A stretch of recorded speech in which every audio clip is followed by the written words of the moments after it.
Uhuru, and welcome to this webinar hosted by the African People's Solidarity Committee called Salute Our Comrades in Solidarity with African Liberation.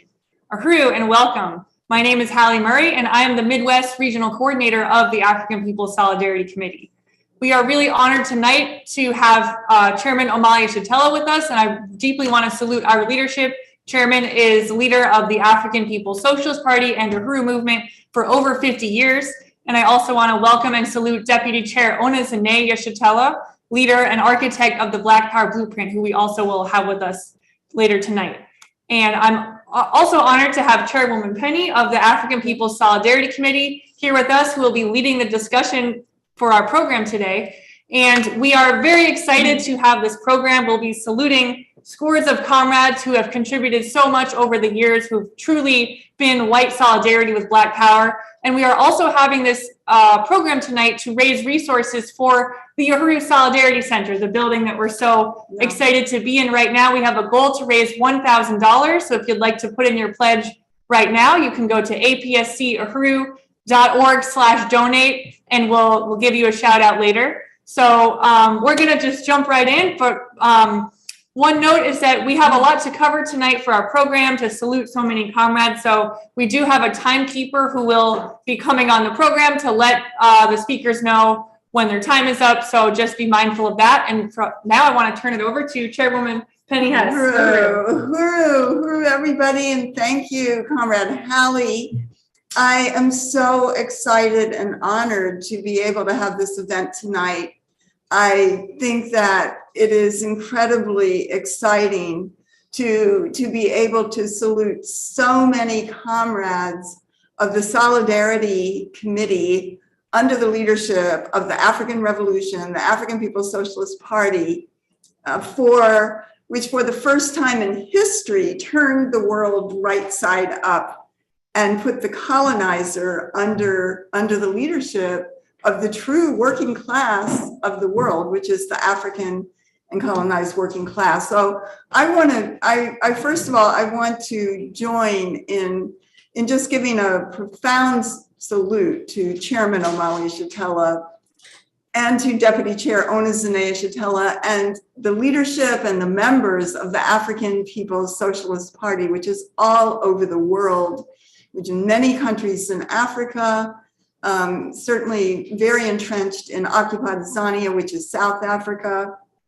also in Europe and Caribbean, and many other places, including, of course, in many cities throughout the United States.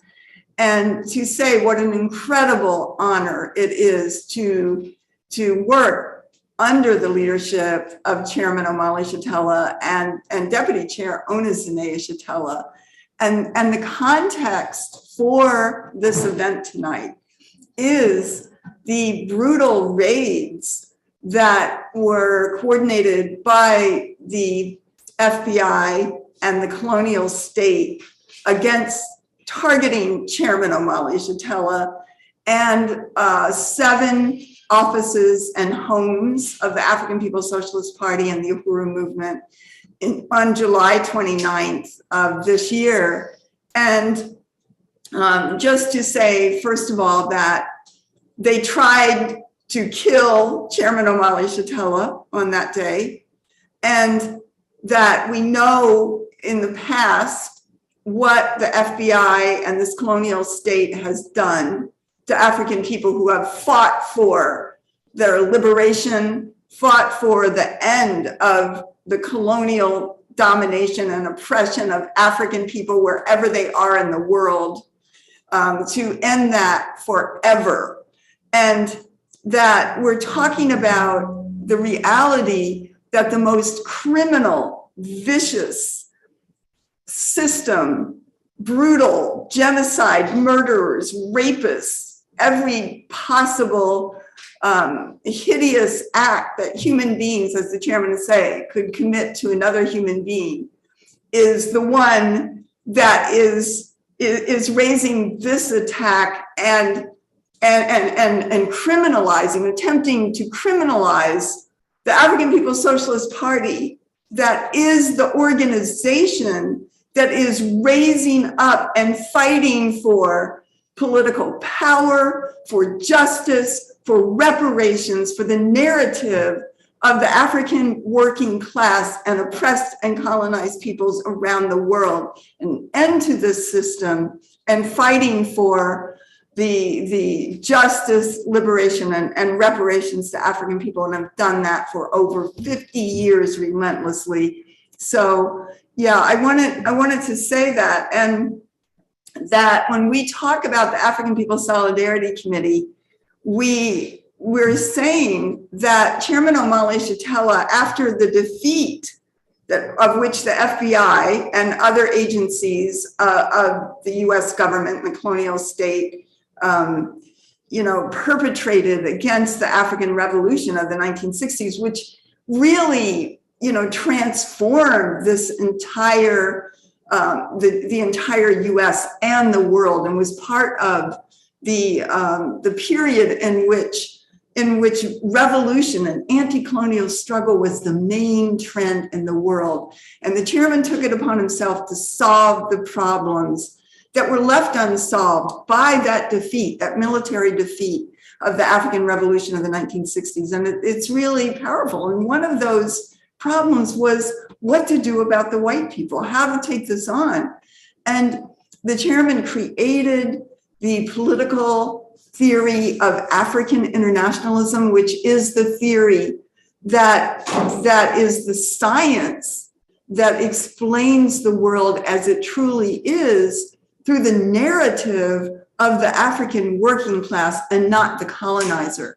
And the chairman has done that by showing that this social system that we live in, everything that's known as the United States, rests on a foundation of the assault on Africa, on the rape and plunder and kidnapping of African people, the theft of their labor, their ideas, their wealth, and their resources through the most hideous violence that has ever been perpetrated on this planet, and built on the genocide of the indigenous people and the theft of their land throughout this entire hemisphere that we live in, as well as the colonial domination of the majority of the people on the planet Earth. That this is what the chairman has called the colonial mode of production. And it is very, very, very profound and very incredibly important that we as white people, understand this, that colonial mode of production means everything we have. There is nothing that we have that isn't at the expense of African people on stolen land of the indigenous people and through the colonial violence and domination of the people on the planet Earth. There's really nothing that we have, and that we are the colonizers. And so the chairman has really solved the problem by saying that the true working class of the world is in the colonial question, as the chairman said, and that there is the reality that the African working class is the working class of the world. And as the chairman said, both the white or European bourgeoisie and workers were born off this assault on Africa and African people that created the wealth and power of Europe and European people and white people wherever we have gone around the world to continue to steal the resources of others. So the Chairman Omali Yeshitela and the African People's Socialist Party formed the African People's Solidarity Committee in 1976. And it has been, in many ways, when it started, an experiment of sorts that is based on science and the narrative of the colonized and turning the world right side up. And, for the first time ever, the African Revolution put white people under their leadership, not as an opportunity for charity or for a favor from us, but as part of the strategy of the African Revolution to send white people behind enemy lines, to be the voice of Black power in whiteface. Incredible, brilliant strategy. And, you know, when I look at just so many incredible, powerful comrades who have come through this movement, who have played a very, very important role in building the Uhuru Solidarity Movement, the African People's Solidarity Committee, over many years, over more than 40 years. We just, you know, really want to salute so many people. And that's what we want to do tonight, to, you know, just understand, first of all, the significance of this solidarity movement that is part of the strategy for the liberation of Africa and African people, that solves a problem for the African revolution, but it also solves a problem for us. How do we rectify our relationship to African people and the people on the planet Earth? And how do we deal with all of the anxiety and depression and drug addiction and all the contradictions in white society based on sitting on the pedestal of the oppression of others around the world and inside this country? And it gives us, for the first time, an ability to jump off this pedestal and begin to have an honest and principled relationship to African people and to the world, not as colonizers, or not as somebody who's trying to appropriate the culture of other people, or, you know, continue the system that exists, but, you know, in a way that pays reparations, that makes a self-criticism, and that really joins for the first time in a principled way to African people and the people on the planet Earth. So that's what we want to do tonight.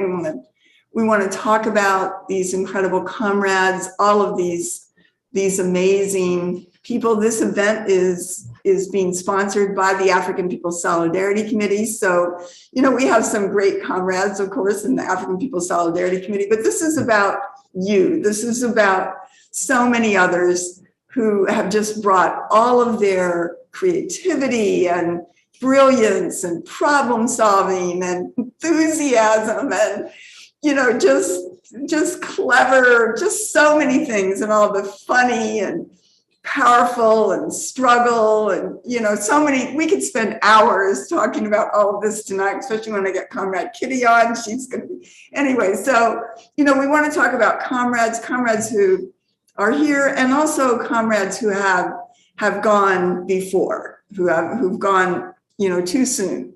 And we're going to talk about that. We have a PowerPoint on that. And we're also going to spend some time talking about our comrade, Deidre Martin, who just left us very short time ago, you know, after playing such a dynamic and important role in this movement.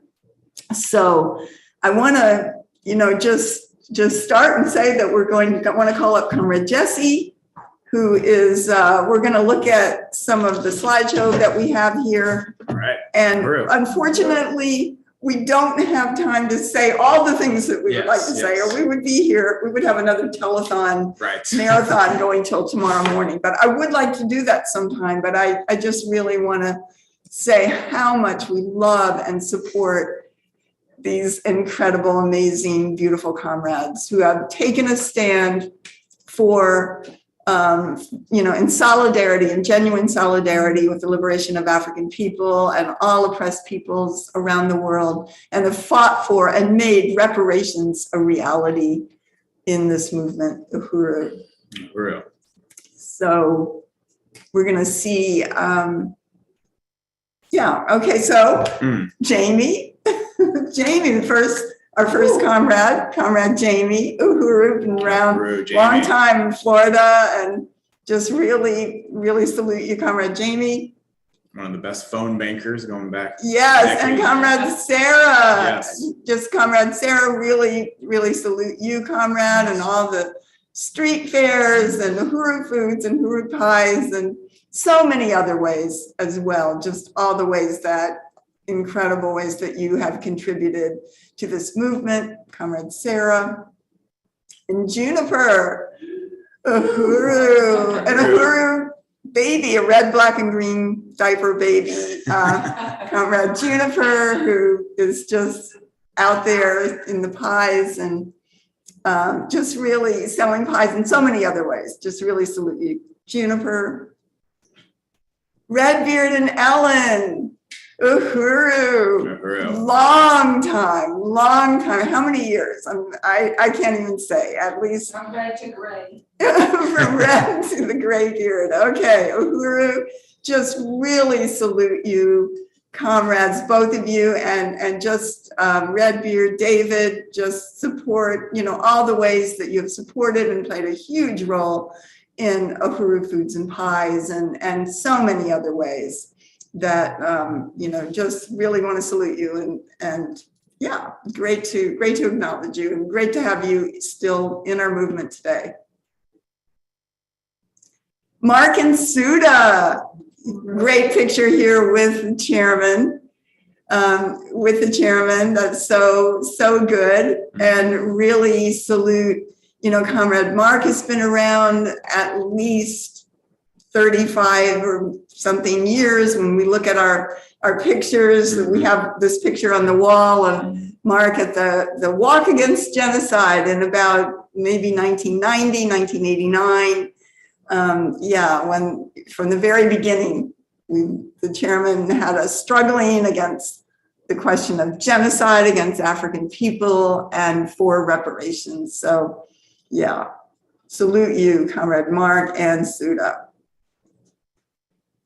Mark C, all right. Yes. It's such an amazing, there's actually several pictures from the early days of the march, the Walk Against Genocide that Comrade Mark was in, holding banners and placards, but also Mark has played a huge role in the institution and in Uhuru Furniture, and just is so loved by the Oakland community. Really, really, I've been there. I see how the customers relate to Comrade Mark. Just wonderful, wonderful comrade.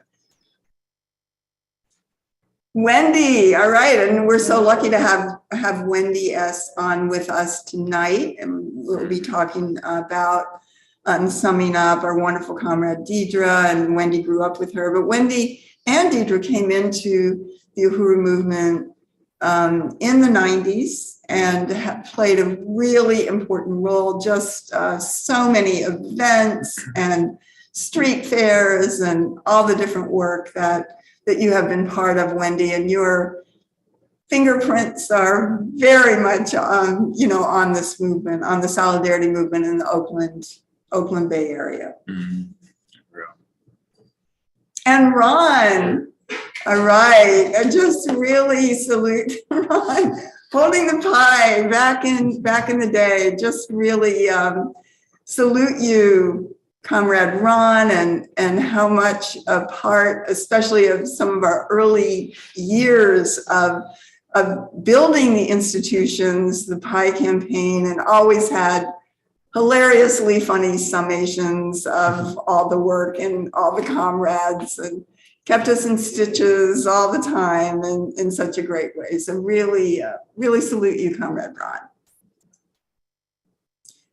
Jasmine and Aaron, yes, have just also there. I love that picture of them saying, guilty or whatever, the thing from a demonstration when they were just toddlers as other red, black, and green diaper babies there, and just really, really love you all, comrades.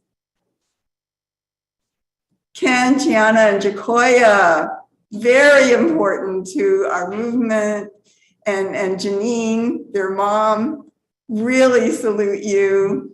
And I know that there are just so many things that you play a role in building events, but also in the institutions and the furniture store and the pie campaign and all the work that you all have done since you were toddlers. And Ken, just a great artist who has donated beautiful, beautiful artwork as give backs and other kinds of things. Just really, really important to this movement. And again, something very creative and unique. So salute you salute all of you, this family. Mhm. Opa! All right. All right. Wow, what a beautiful picture of you. Yes. Yeah, just want to say Opa, so many years, Oakland, and I remember, Uhuru Bakery Cafe and the catering and going out to the first street fairs with going up at the Grateful Dead shows and all of the things. And still, every month during the summer, Opa is out in Philly, comes out there, doesn't live there, but comes out there to play a role under the leadership of the African People's Socialist Party Northern Regions, beautiful, beautiful One Africa, One Nation marketplace, which is just a great, great institution of the party that's been going on a long time. So really salute you, Opa. Opa. Uhuru. Kara. All right, Kara with the pies and just such an important part of Uhuru Foods and Pies out in Oakland, out in the Bay Area, and have been for a long time now. And really just all the volunteers that you work on getting and all the work that you do is so valuable and so important. Come on, Kara. Next slide. Wendy C.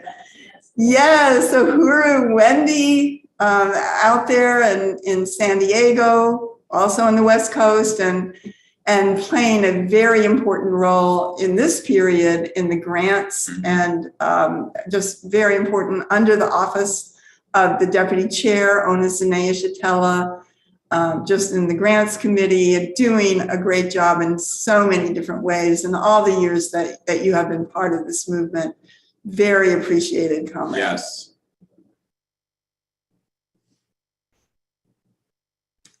Diane, all right. Diane in Gainesville on the other side of the country, and there she is with Stephanie. Really appreciate you, Diane. Just been out there in Gainesville, Florida, and had so many days of reparations. Yeah. African people just about every Yep. year have held that, have taken it on, have held the fort, organized other comrades, and I see Josh, your son, sticking his little face through there, and just really salute you, Comrade Diane. Yes. Crew Diane. Anne. All right, Anne in Florida, now in South America and Ecuador, and really, really salute you for all the different ways and talents and contacts and your midwifery and running for office and just playing a role under the Office of Deputy Chair, directly under Deputy Chair Onazinaya Shatella on so many different fronts, including helping on the doula programs in so many ways. Just really, really, really been there. Really salute you, Comrade Anne. Paula. All right, Paula, who is currently in Philly. Yep. And was here for our summer intensive this year. Yep. And it was so great to see you again. I know you've been out in Arizona, just a really important force especially in social media and so many other ways, and always connecting with various comrades and various people, and really, it was really great to see you this summer, and just really want to salute you, Comrade Paula. Paul and Karina. Wow. Wow, just so much a part of the history of the Uhuru movement in the Bay Area of California. Wow, Paul actually made, handcrafted the beautiful display cases. That was a work of art for the Uhuru Bakery Cafe. Wow. Made them by hand. And they were absolutely gorgeous. And I mean, that's just one thing, but also held so many different events in Santa Cruz and Karina, as well. And Paul is, did Shopper's Corner. Everybody in Santa Cruz knew Paul, and a Shopper's Corner, which is a grocery store there in Santa Cruz, where he had a coordinated table every year for probably at least 20 years, if not more. Just really, and just such a great comrade. And this year I believe came from Spokane and did some amazing feats in the Bay Area and getting pies from here to there on the West Coast. Really, really just can't think of the history of our movement in the Bay Area without thinking about you, comrades. Thomas in Santa Cruz, just really a friend of the movement, somebody who's been there a long time, many years ago. A friend, I know it's a friend of Paul Kessler's, really just salute you as a donor, as a supporter, as somebody we know has our back, who's really, really important kind of mass solidarity in the Bay Area or in the Santa Cruz. Really, really salute you, Thomas. Pete, just really want to salute you, Comrade Pete. So many years. I remember when I first met you, when the party had the solidarity movement come to Philadelphia under the party's leadership after the bombing of MOVE in 1985, and we were out there organizing there was a party unit there. We were organizing and met you on your bicycle, and you just jumped right in and have been there ever since. And just really want to salute you. You're so much a part of the history, your videography and so many things. And also, just your relationship with Deidre and and your children, Deidre's children. So just really want to salute you, comrade. Great to see you. Zoe. Wow, Comrade Zoe, just salute you. Also a huge part of the organizing in Oakland and the Oakland years and Bay Area and in St. Pete. Went to St. Petersburg and was a real organizer. You can see her there leading a demonstration, a march. That looks like it's probably in St. Pete there. Really up before city council, just all the things that you took on, jumped into, raised resources, built, played a huge role. And there you are with Comrade Ann. And with Chairman Omali Shatella in the background there. Harris and Kristen, really salute both of you. And I just think of Philly. Can't think of Philly without thinking of Harris and all the years that you were there and all of the events and the AV as you got us into the 21st century in so many ways in terms of AV and other kinds of organizing. And Kristen, just what a great supporter and such enthusiastic comrade that you are as well. So just really salute both of you and your brother as well, Uhuru. Joe, wow, just Joe has been a tremendous, long comrade in Philadelphia, and in particular has played a powerful role in getting the word out from the Uhuru furniture stores. I know we have a lot more to go, so I'm going to have to go a little bit faster, but I just want to really salute you, Comrade Definitely. Joe. Uhuru really Joe. Important. Yes. Just always been there. Truly appreciate you. Bill out in Oakland, Uhuru, and that is a perfect picture of Bill in front of the sausage.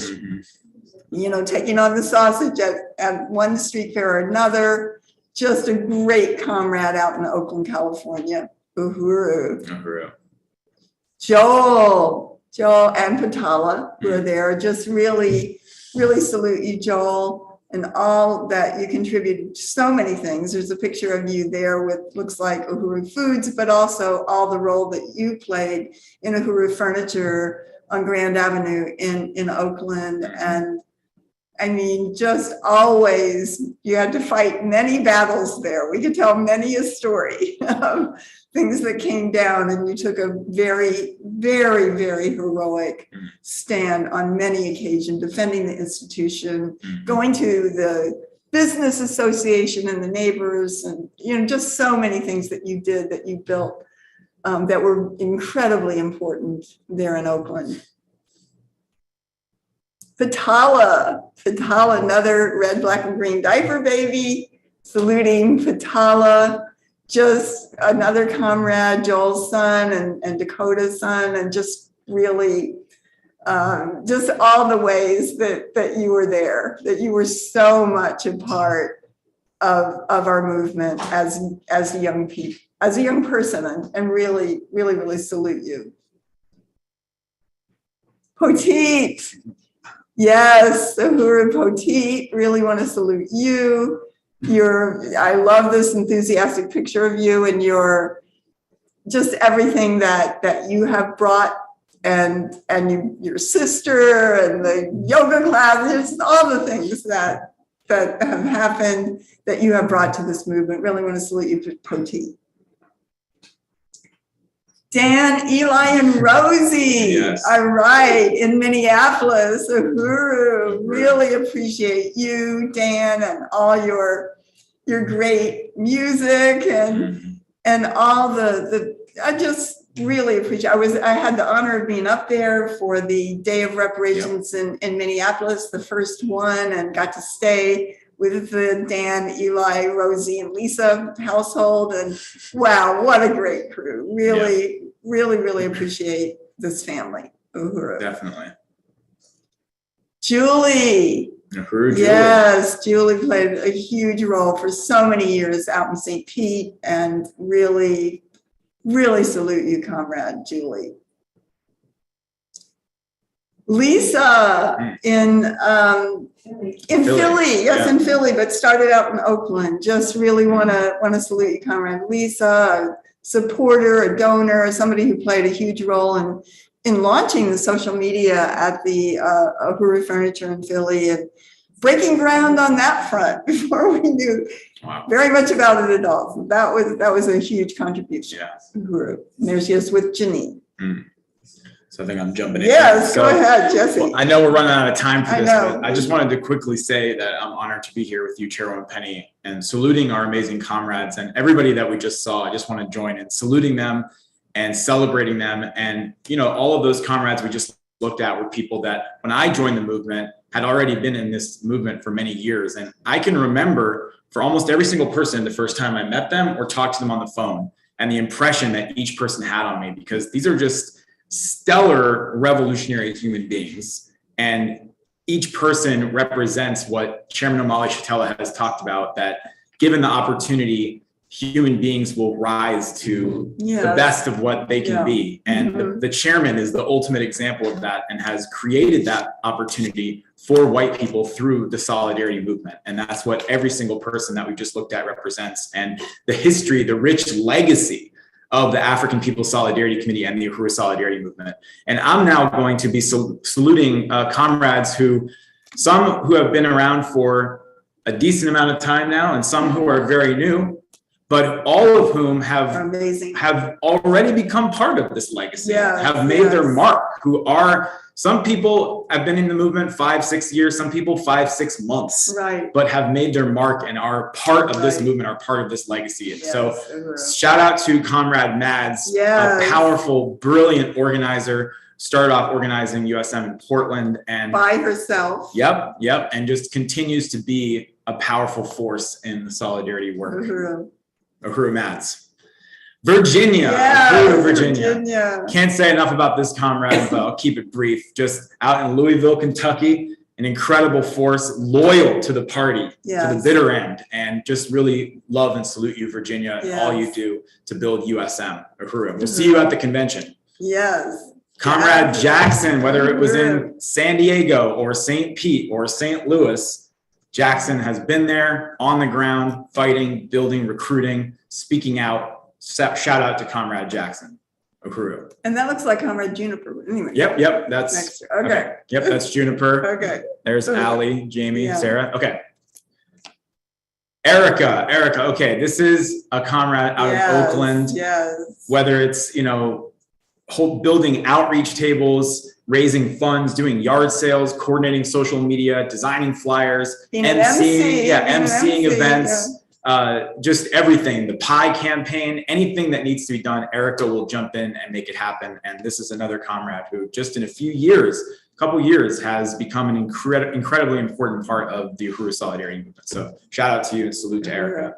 And Alia Yellow, yes. Also in Oakland, just brought so much enthusiasm and work to building USM on many different fronts, including right there on the ground in Oakland. So just really want to salute Comrade Allie. And really a principled comrade. Yes, really salute you. Absolutely. And I forgot we're not saying last names. Okay. What's that? We're at time. Okay, we're gonna speed this up. Okay, here we go. I knew this. Yes. All right. Leah. Oh, I have to shorten it for Leah. I can't do that. No. Okay. Leah, just Minneapolis, this comrade. Yeah. I have to be quick, but whether it's, holding acupuncture sessions, raising funds, writing grants, building days of reparations, coordinating marches for reparations, a million other things. Now working to build the USM convention and so many more things that this comrade has done. This is truly a stalwart of the solidarity movement and worthy of all the salutes. Uhuru to Leah. Uhuru. All right, Brendan. All right. I'll keep this quick. Brendan here in St. Louis, who joined just a few months ago in July, a matter of weeks before the FBI banged down the doors here, and who in the days following those raids has just jumped in full force into building the Uhuru Solidarity Movement, building the telethon, building the convention, building the March for Reparations, building anything and everything that needs to be built. So shout out and revolutionary love and salute to Brendan. And I just want to say really quick as we go to the next slide, before I talk about Zoya, I knew we knew it was going to happen, that we were going to miss somebody. And I just want to shout out Jonathan, who is tuning in, who's here in St. Louis. And I'm sorry that we don't have your photo in here, but Jonathan has brought a lot, doing drops, doing outreach, volunteering on the garden, so many other things. So shout out to you, Jonathan. We see you. And we on the March for Reparations. Exactly. Really, really appreciate you, Jonathan. And this right here is our award-winning, recently won the Heart and Soul Award that Deputy Chair Ona coordinated for the NTU volunteer comrade here in St. Louis, AV coordinator, and also done a lot of organizing, drops, tabling, everything. Just another all-around comrade, that will do whatever needs to be done. Comrade Zoya, shout out and salute to you. Yeah, Zoya. All right, I gotta go fast. Okay, Liz also here in St. Louis in just a few months has jumped in. A great organizer, a great comrade, just brings beaming revolutionary enthusiasm to the solidarity. Great laugh. Yes, absolutely. So salute to you, Liz. And this is Maddie out in St. Petersburg, Florida, a true comrade on the ground there, making it happen, building events, winning resources, recruiting members, and just struggling for the party in every possible way. So Maddie. I really, really respect this comrade and really want to salute you, Maddie, out in St. Pete. And here's Jamie in Philadelphia, part of the Uhuru Furniture Store, part of the Solidarity Movement overall, and just a brilliant comrade, brings so much to this work. So we salute you, Jamie, Uhuru. Christina, one of many Christinas that we have here in St. Louis. And this is an incredible force here. Garden volunteer with the Black Power Blueprint, projects volunteer, helped paint the Uhuru Solidarity Center here, and is getting ready to go on a hike through the Appalachian Mountains as a fundraiser in part for the Black Power Blueprint. So shout out, salute to Christina. Who built her own tiny house. That's right, that's right.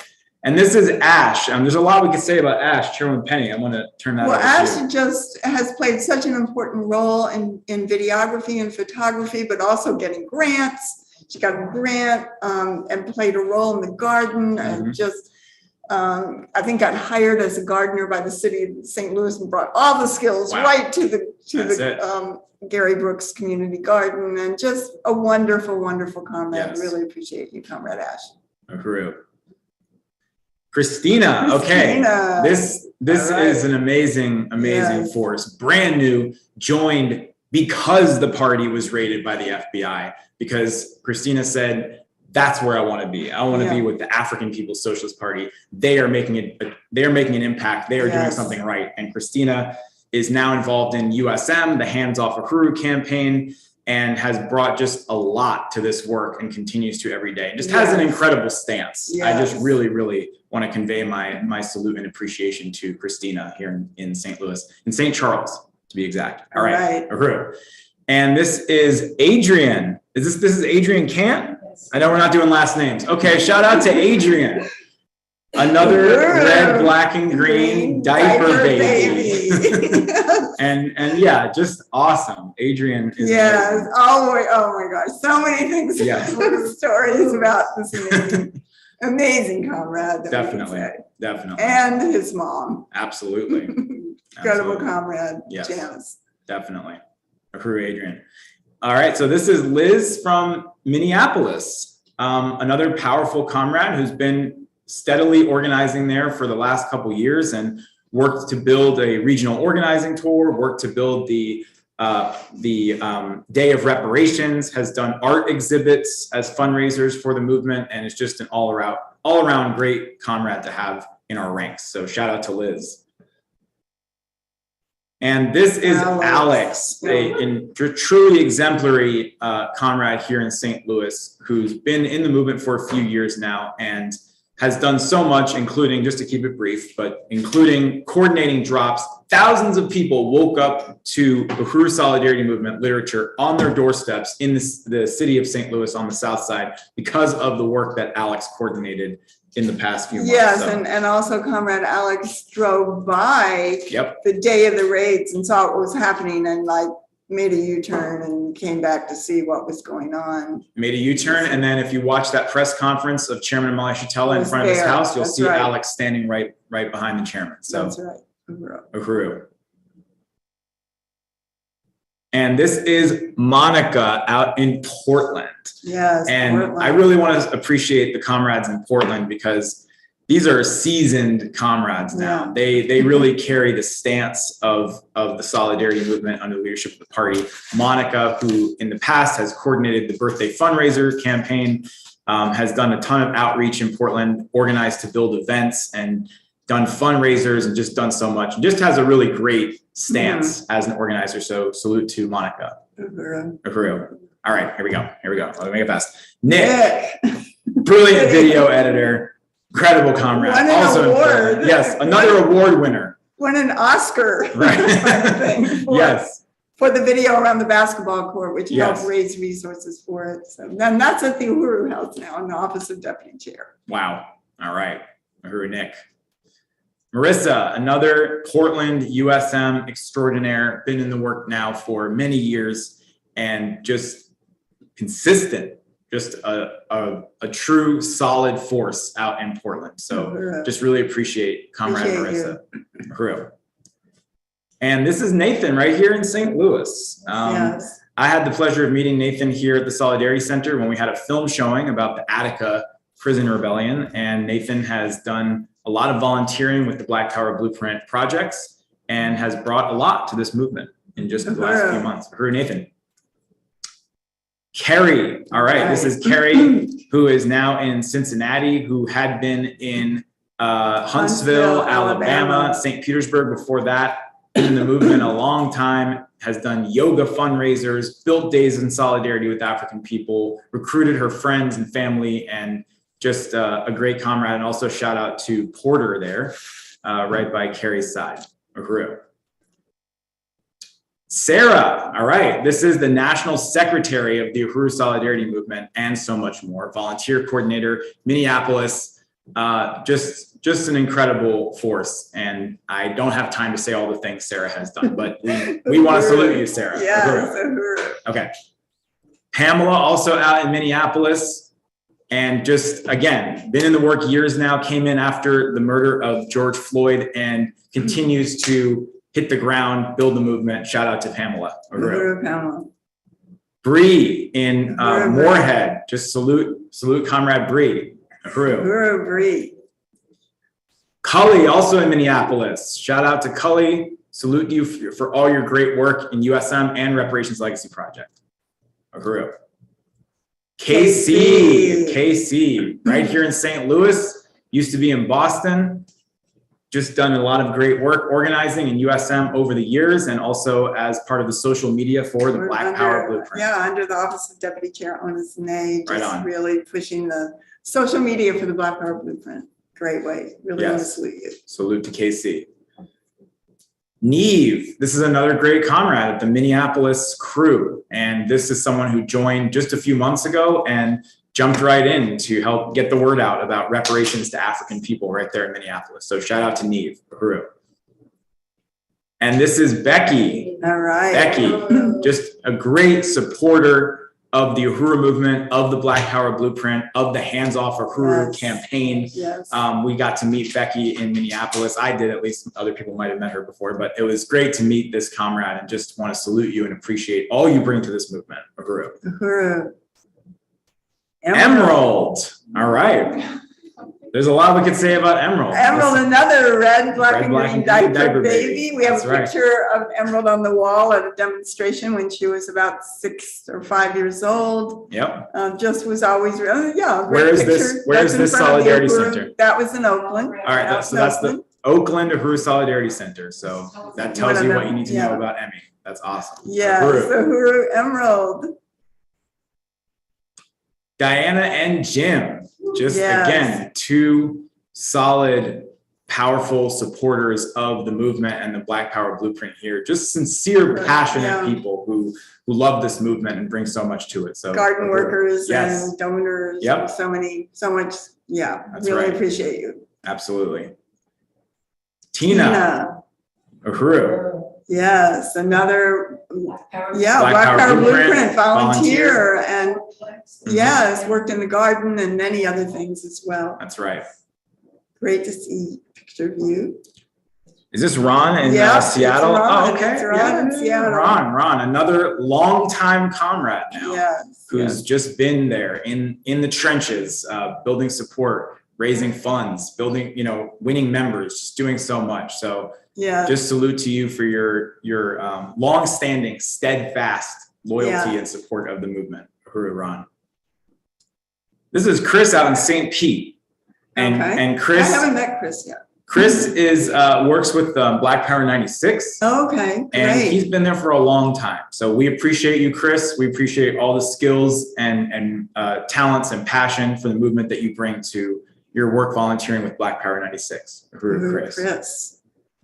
All right. Janet. Okay, I think we're getting to the end here, but I just want to salute Janet. Well, yes. Used to be in Seattle, was recruited by Ann, who's an amazing recruiter. And Janet is another one of those people who is just true Uhuru. Yeah, really solid force. Yes. Really always there. Yes. Just appreciate you so much. And now in Portland. In Portland. Yes. Okay. And here is Declan. In New York Out of City. New York City. Brooklyn. Declan's done it all from building events, holding rave fundraisers for the Black Power Blueprint and the Uhuru movement, and also building USM's new website, uhurusolidarity.org. Check it out. Uhuru Declan, salute to you. And this is Henry, who is now actually in New York. And I believe, yes, and definitely in the northern region. But we want to salute Henry for just your long-time membership and support of the Uhuru movement, and also for building support at Vassar College for reparations. Uhuru. And Carpani is in Northern California.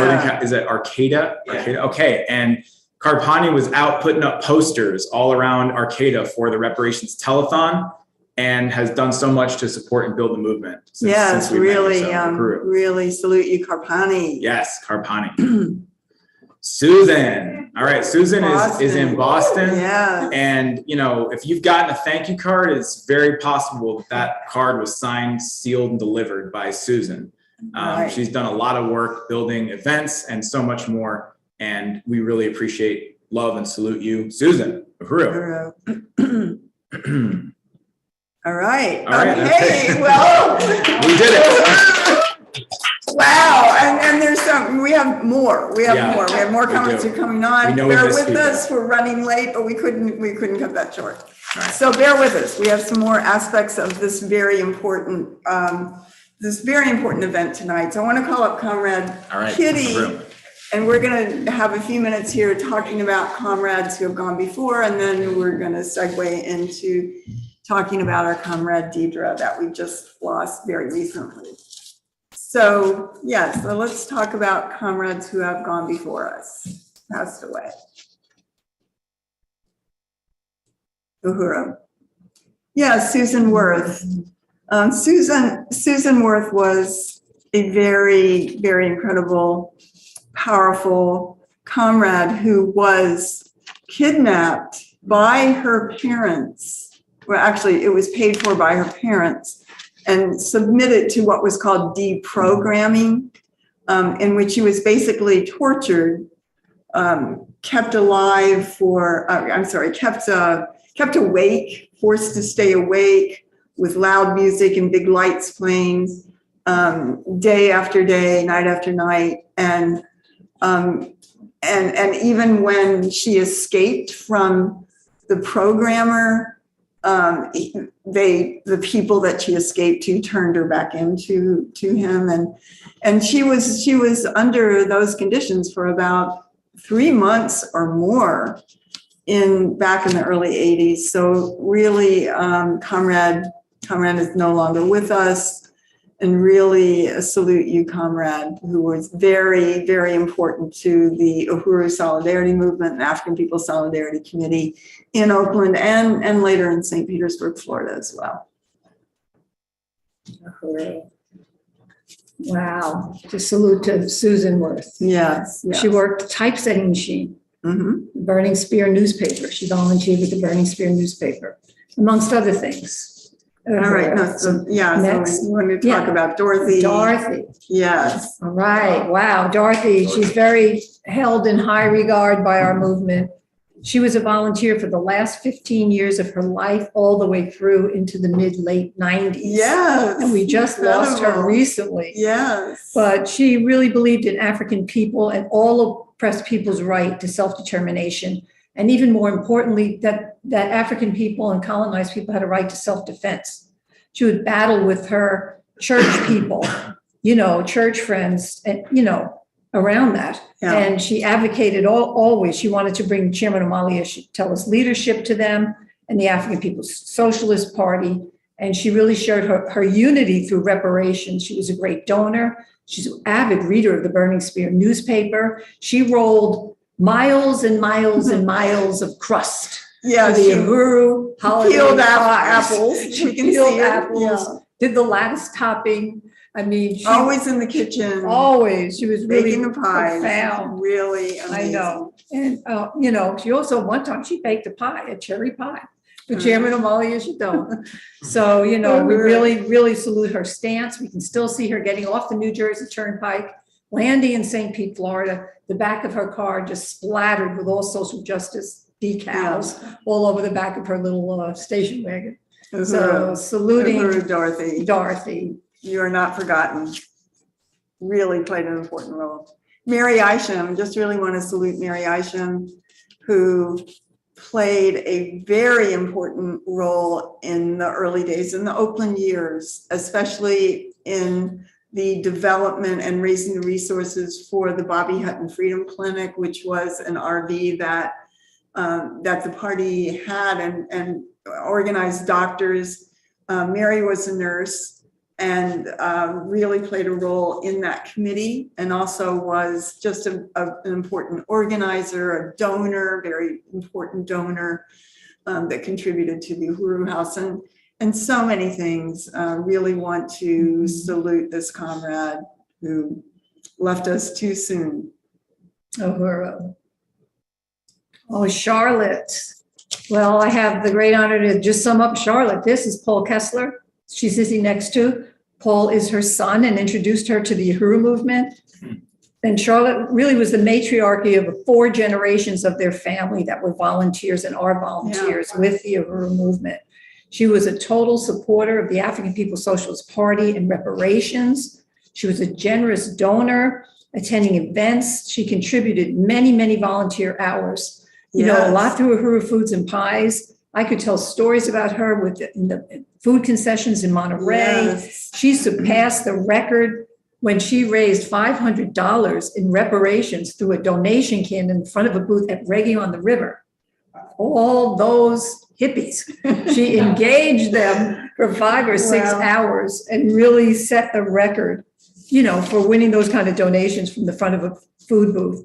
She also was a renowned artist and sculptor, and she donated her sculptures to the different art auctions that we held, you know, as reparations fundraiser. So Salute, we Charlotte. salute Charlotte.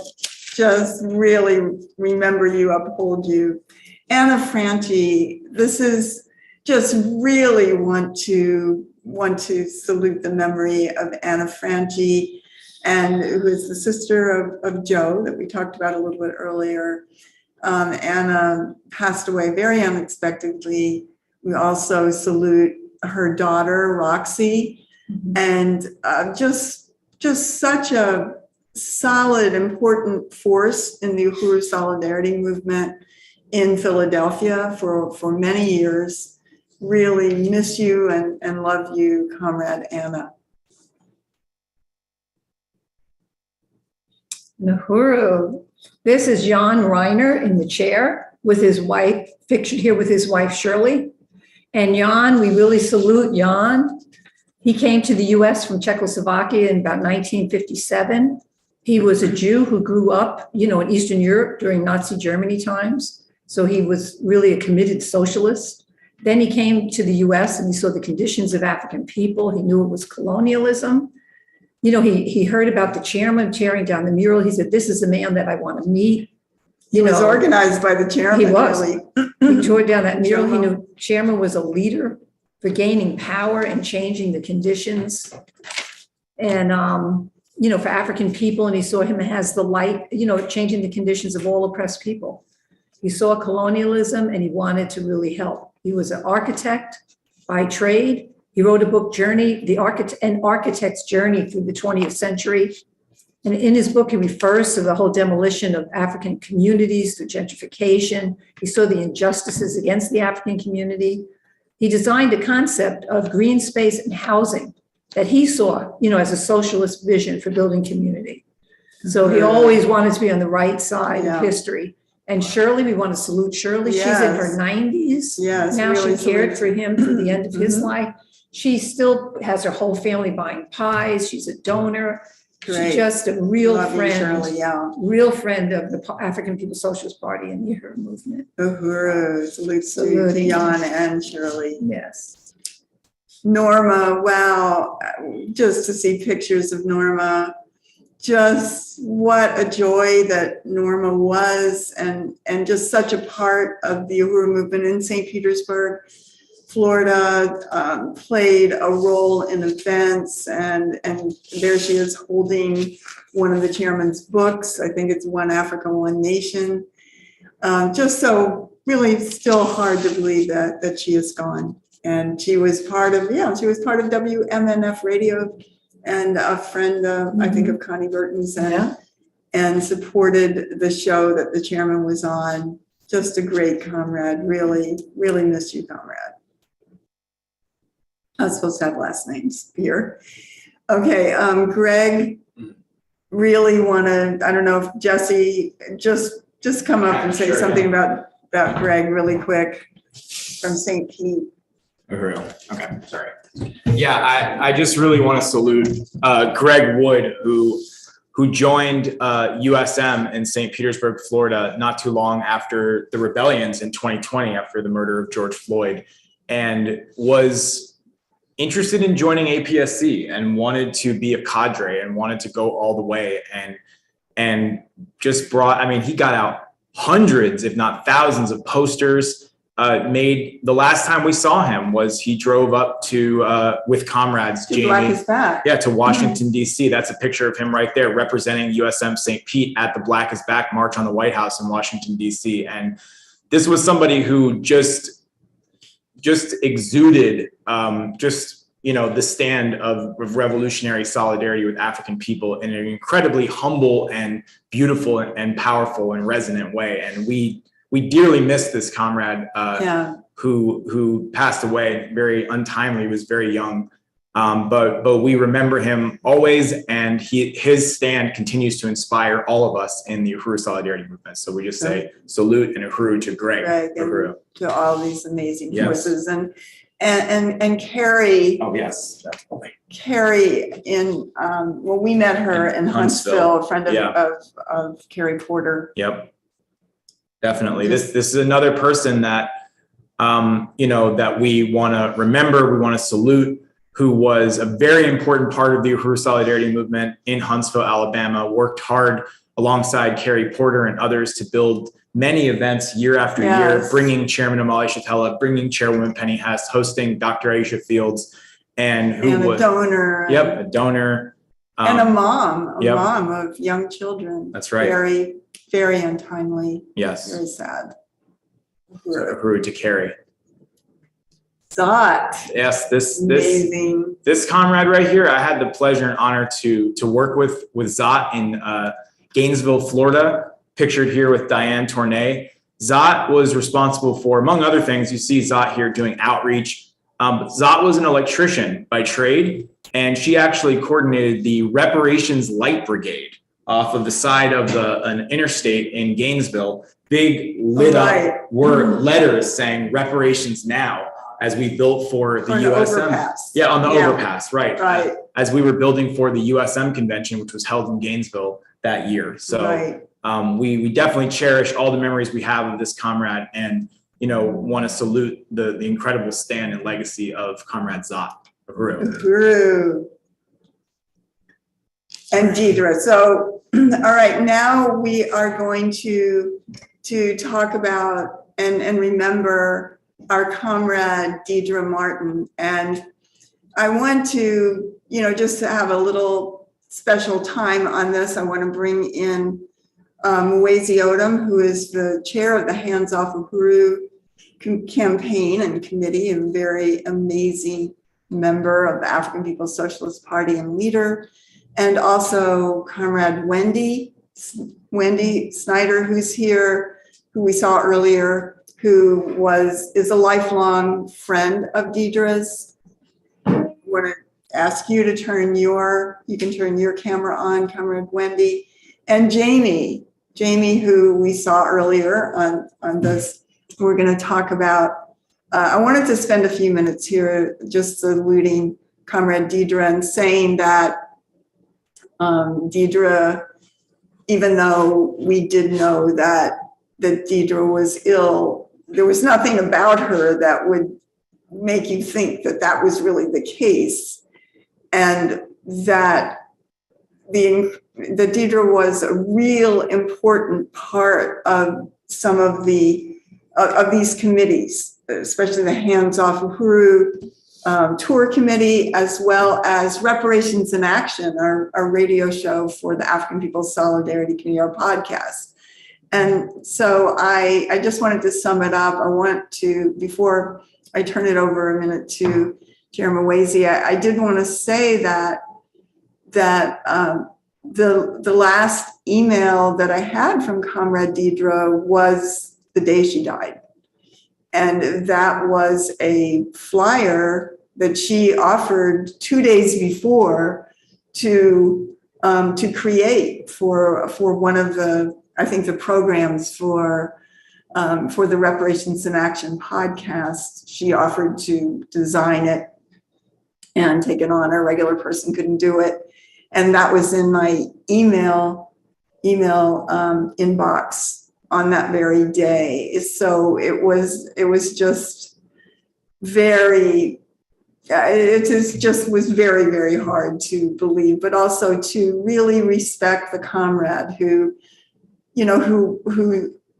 came here to visit in St. Louis, got a tour of the institutions and the programs of the Black Power Blueprint, and brought her daughter as well, and was very, very moved by that, and just said that, she's somebody who had been in the movement years ago, but came back based on, she said, when you go through certain illnesses, in your life, you begin to realize what's really important. And what was really important, one of the things very much important to her, was building and working in solidarity with the liberation of African people and raising reparations under the leadership of the African People's Socialist Party. So, we'd just like to ask, first of all, Mwezi, chair of the Hands Off Committee, you worked with Comrade Deidre, just, a few words that you might want to say.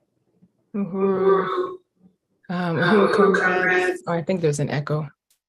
Oh, that might be on your end, maybe Penny. But I thank you, comrades. I just want to really appreciate, just very moved by this overall event. I'm very, grateful to be a part of it, and just really want to salute not only just all the comrades that were, before us, but just many who I'll never meet and have never met, but there's just a deep sense of connection that you can really make when you're struggling in this work with, under the, principled relationship that we're able to have because of the theory of African internationalism. And I want to salute Chairman for, for this profound theory that has allowed us to enter into, to destroy and get out of a parasitic relationship and enter into one that is, as we say, a principled, relationship founded on really like concrete acts of love. And I say that word because when I first heard Comrade Deirdre's name I had heard names and, see names on webinars, but when first heard like why, when she kind of came back into the work and, the reasons for, to really spend, this period of her life to fight for African people and fight for liberation, it just really, I was very moved by that. And I think, and I'll be brief, but the work that I was able to engage with Comrade Deirdre, as Chairwoman Penny said, was in the tour committee for the Hands Off defense campaign. And Comrade Deirdre served as the secretary. And just, I really can't overstate the significance of her, just everything, and it's not to, this is never to minimize. You can't minimize something like sending an agenda on time or, just, enthusiastically showing up at meetings and coming up with creative ideas and things like that. I think it really was my most profound connection that I had to Comrade Deirdre was just in who she was in the fight. And I think one of the things I just wanted to say was on the day that Chairwoman Penny shared with me that Deirdre died, it was, we were in Washington, ready to march on the White House. And she really helped carry even just the whole tour aspect of this there. So it was just significant in really powerful ways. And I could tell she was suffering, but there was this, but you also, want to, for me, I think what I'm sitting with is that she really believed and just couldn't wait for us to just, end this system and give imperialism its final death blow. And I really know that Comrade Deirdre was a part of doing that in the work that she did in the events committee. So yeah, uhuru. Uhuru. Long live the comrade. Yes. Comrades. Presente. I just wanted to ask Jamie if you had a couple of words. Jamie, we worked with as I said, Deidre in the committee that coordinates Reparations in Action and White Lies Shattered podcast. And that she was just wonderful in that. Jamie, before I bring up Comrade Wendy. Uhuru. Thank you, Chairwoman Penny. I just really want to salute this event. It's been really moving, really appreciate seeing all these comrades. And yeah, Deidre Martin is someone who I met when I actually first became a part of this movement in 1999. She was one of the first people I did outreach with, going door to door, raising reparations. I remember going door to door with Deidre and you, Chairwoman, and Kitty, trying to raise the money to open an Uhuru furniture store. And I remember working at Uhuru Furniture here in St. Pete with Deidre, late nights on food booths, Uhuru Solidarity food booths. So she was someone who was really important to me. And she always had this spirit, this fierce spirit and will to defend the African working class, and a really adventurous spirit. And when she came back into the movement, in this past year, she did so in such an incredibly bold and principled way. And the role that she played in White Lives Shattered in Reparations in Action was so significant.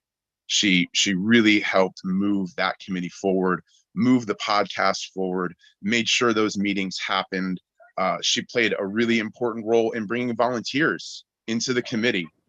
And it was such an honor to work with her in this period. And I'm going to miss Deidre a lot. I didn't expect to lose her as soon as we did. And I could say a lot more, but I know that she's someone for whom there was nothing more important than seeing the victory of the African working class. The victory of the African Revolution was foremost on her mind. And yeah, I remember that graphic that she made for White Lives Shattered was actually one that I had asked her to make, and she jumped in and started doing that graphics work when that wasn't her role in the committee. She was already doing so much other work, but she did it absolutely willingly, selflessly, and did a great job at it. And she's someone who was really my first role model in this movement of what white solidarity. It was her. It looks like my video might have stopped, but yeah, I really want to say, long live Deidre Martin. Long live Uhuru. Thank you, Jamie. Really, really appreciate those words. Our comrade, and just really want to welcome Comrade Wendy. Wendy, you grew up with Deidre, came into the movement in the 90s with her around the same time, and just your lives very close together. So yeah, just thank you so much for coming on. I know that you wrote a beautiful statement about Deidre on your blog just a couple of days ago that was very powerful and moving. So just really thank you for coming on, Wendy. Thank you. I'm so moved to be a part of this program, and I'll try to keep it together, but I'm really moved and just inspired by, all the comrades that, first of all, long live Chairman Omali Yeshitela, and just echoing the salutes that people have made to the party and to you, Penny, and to all the party leadership. And it's hard. Be hard for me to be brief, but I did meet Deidre. I have some great pictures that I would love to share at some point, but I met Deidre when I was 9. She was 10. She was a year ahead of me in school. She is from a family of 3 brothers, and I have one brother and one sister. She was always over at our house. She was from a military family. Her dad was in the Air Force. There's the picture. There's some silly pictures of us growing up. That's my sister, Nancy. And we played soccer, and she was an incredible soccer player. And I think it's just important to say that's her on the right in the middle of the pyramid. Because but on the field, she was a halfback. She was everywhere. She was the only one who stood up to our high school soccer coach, who was like Monsieur Lallemande, who was ridiculous and dictatorial and quite short. So he had that Napoleon complex, and she was fearless. She would take him on and was not afraid. And we both met the Uhuru movement first in 1990. I don't have any pictures of that time, but there's Naja and Pete. 1990, we came across an Uhuru Solidarity table on Telegraph Avenue, and it was like, white solidarity with Black power. That's a good idea, and then we were both back on the East Coast. And then it was 1992, following the acquittal of the LAPD in the brutal beating of Rodney King that was, aired everywhere and kicked off African rebellions. That's when both she and I were like kind of looking for the movement. And I went into Cafe Uhuru. I met Raya Fogarty. I met a bunch of people, but Raya was the one who signed me up, and I started working with her. And Deidre was living on an organic farm up in Sonoma County. And so she would come down, she came down for different events. And I remember, she was very much involved, and then moved to Oakland. From there, I remember she was at the event against the US attack on Somalia. She was involved in wheat pasting, up in the campaign to free Fred Hampton Jr., so many campaigns. And these are beautiful pictures. And just a couple other things I just wanted to share. I think that, she and I was thinking like, well, I brought her into the Uhuru movement, but she also brought me in. We kind of developed politically, over the years through struggles and emotional development, becoming parents. There's her beautiful kids, Naja and little Liam. And just, we both found a future, hope for the future through the party's vision. And actually, neither of us wanted to have kids before joining the Uhuru movement because we couldn't see a future. We wanted to be on the right side of history, and working, under the leadership of the party, just and unity through reparations, all that made a hell of a lot of sense to us. And a couple more things I want to say. Just enjoying these pictures too. Yes, this is great. After the FBI attacks on the Uhuru movement, like Comrade President Mwezi said, she was so proud to be a part of those committees, and just lived so fully. And she taught me so much about integrity, honesty, commitment, fearlessness. And I got to say goodbye to her the day that she passed, November 4th. And people were saying she was just fully engaged and doing her committee work and living her life. And she texted me and she said, call me. And so I called her right away, and she knew, the M was coming, and I told her I loved her. And then she told me to make sure I picked up the beautiful Uhuru Pies posters that were on her table at her house, So, it was, we kind of believed her when she said she'd be able to attend Liam's, her son Liam's graduation in June of next year. She was so convincing. But I think she just provides an example for me. That's a great picture of her visit to Yes. of just how to be, grateful for being alive and being able to be in this struggle. And I just want to express love for her, all the comrades who knew her, and her entire family and her kids, Liam and Naja. I want to do everything I can to be there for them, for Pete, raising them. And also just, she would be pleased to know that with the help of her friends and some of her coworkers, she surpassed her Uhuru Pies goal. We made sure that, people bought pies for her, and just, because she would have wanted that. And just long live Deidre, long live the African Revolution, and Uhuru, unity through reparations. Unity through reparations. Thank you so much. Wow.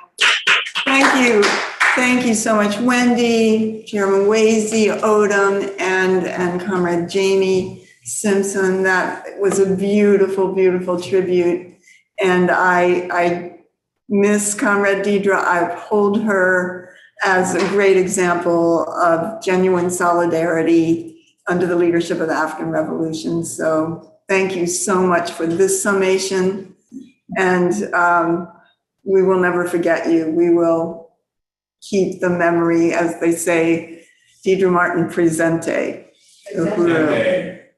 Uhuru.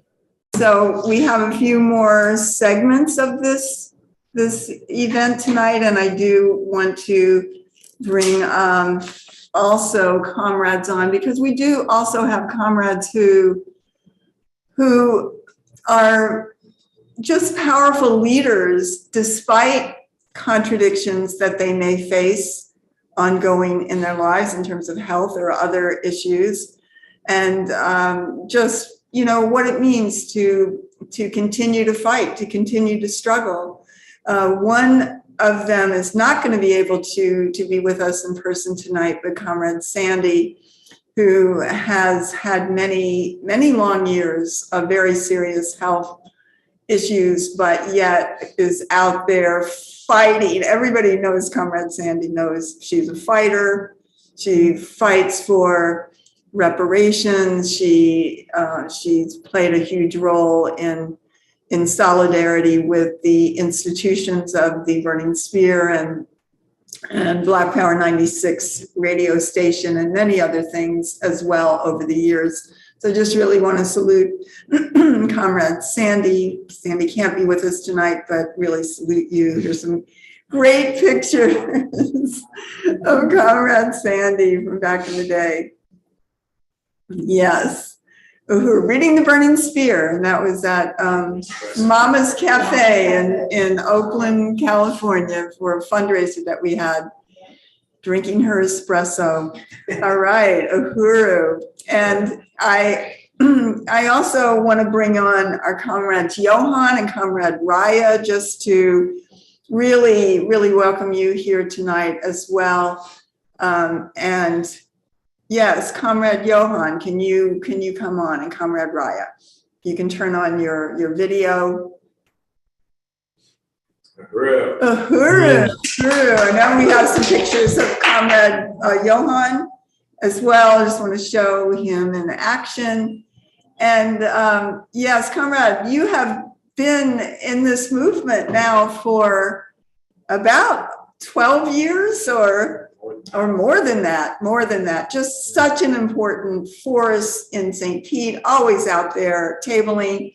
Just tell us, Comrade Johan, what brought you to this movement, and why are you part of the Uhuru Solidarity Movement?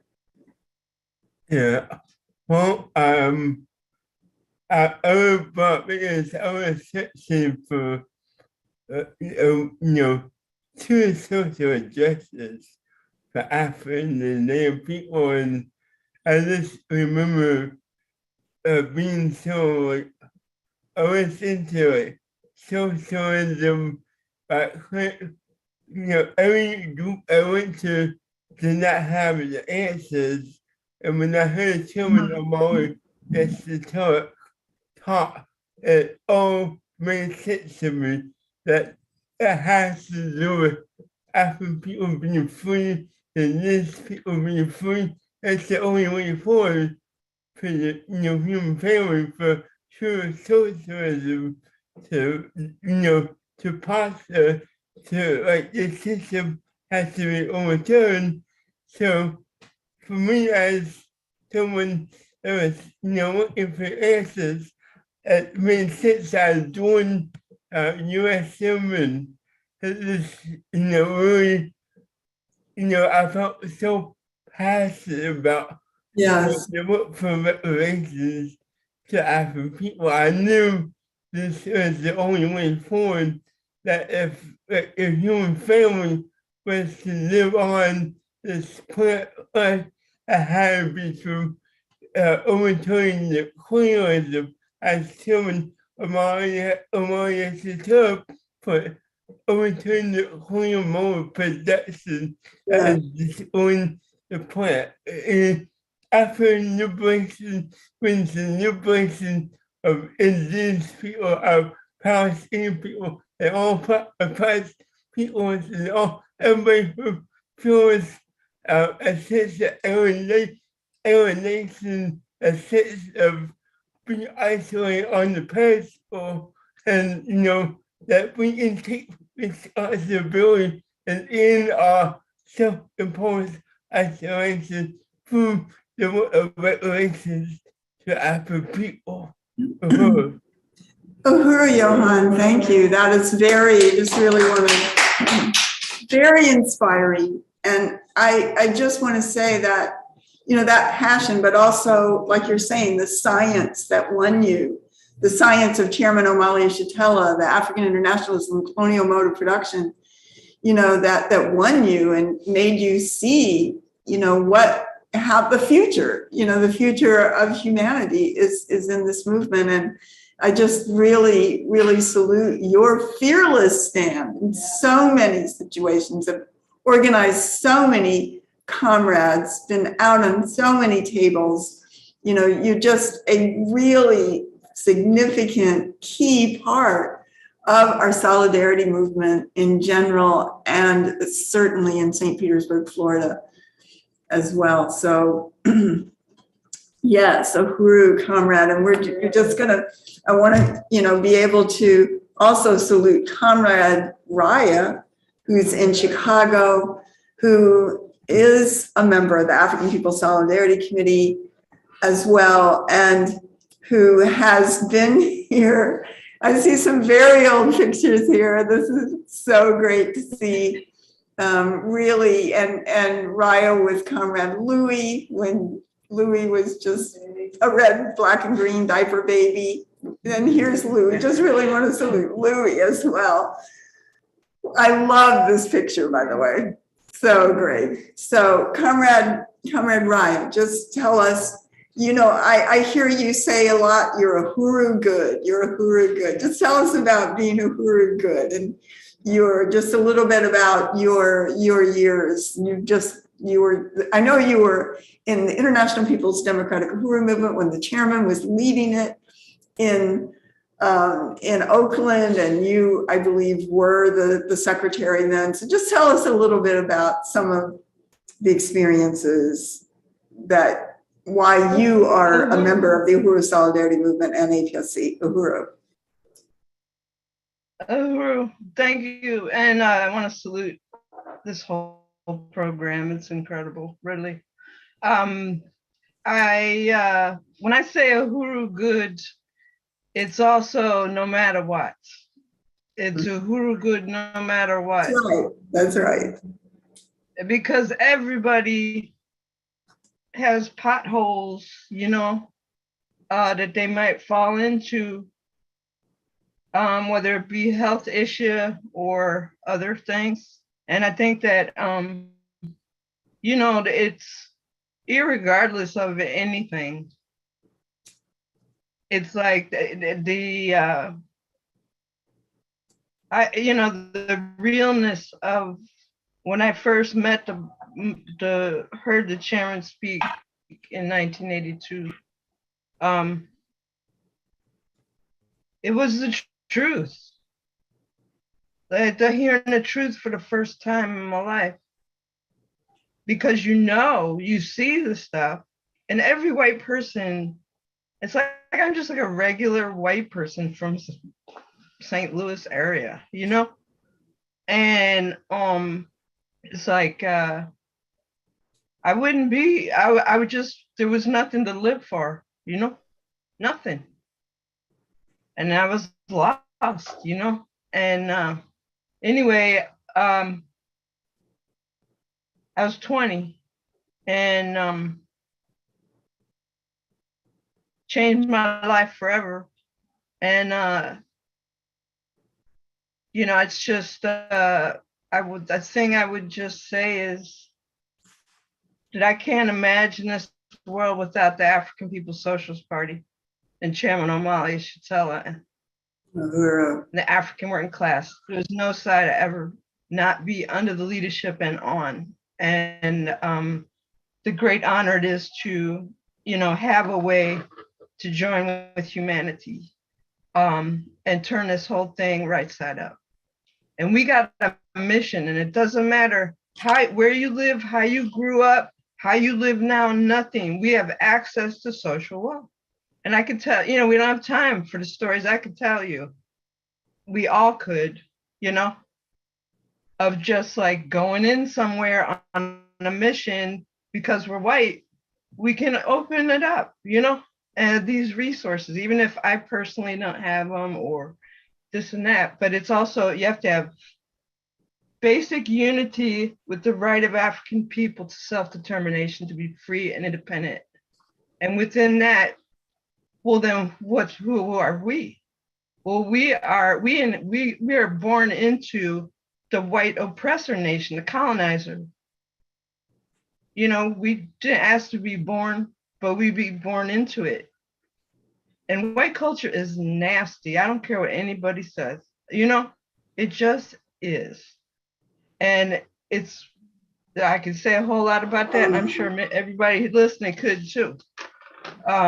The things that go on, not just now, but forever. And, but you have to have faith in the people, undying love and faith in the people and the party, you know, because we've seen it proved over and over again, and also to be the rear base, you know, and it's the most incredible, exciting, victorious thing ever. I mean, it's like the greatest happiness out of whatever pain and things you're going through. That's why the salute to Deidre and all these other comrades. And, you know, it's like,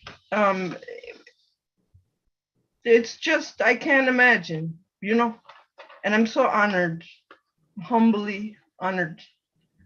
And, you know, to be in Oakland, in New York, you know, and the many, many, many things that we never have time to talk about anymore. But we know. And before, photos and things were always snap and all that.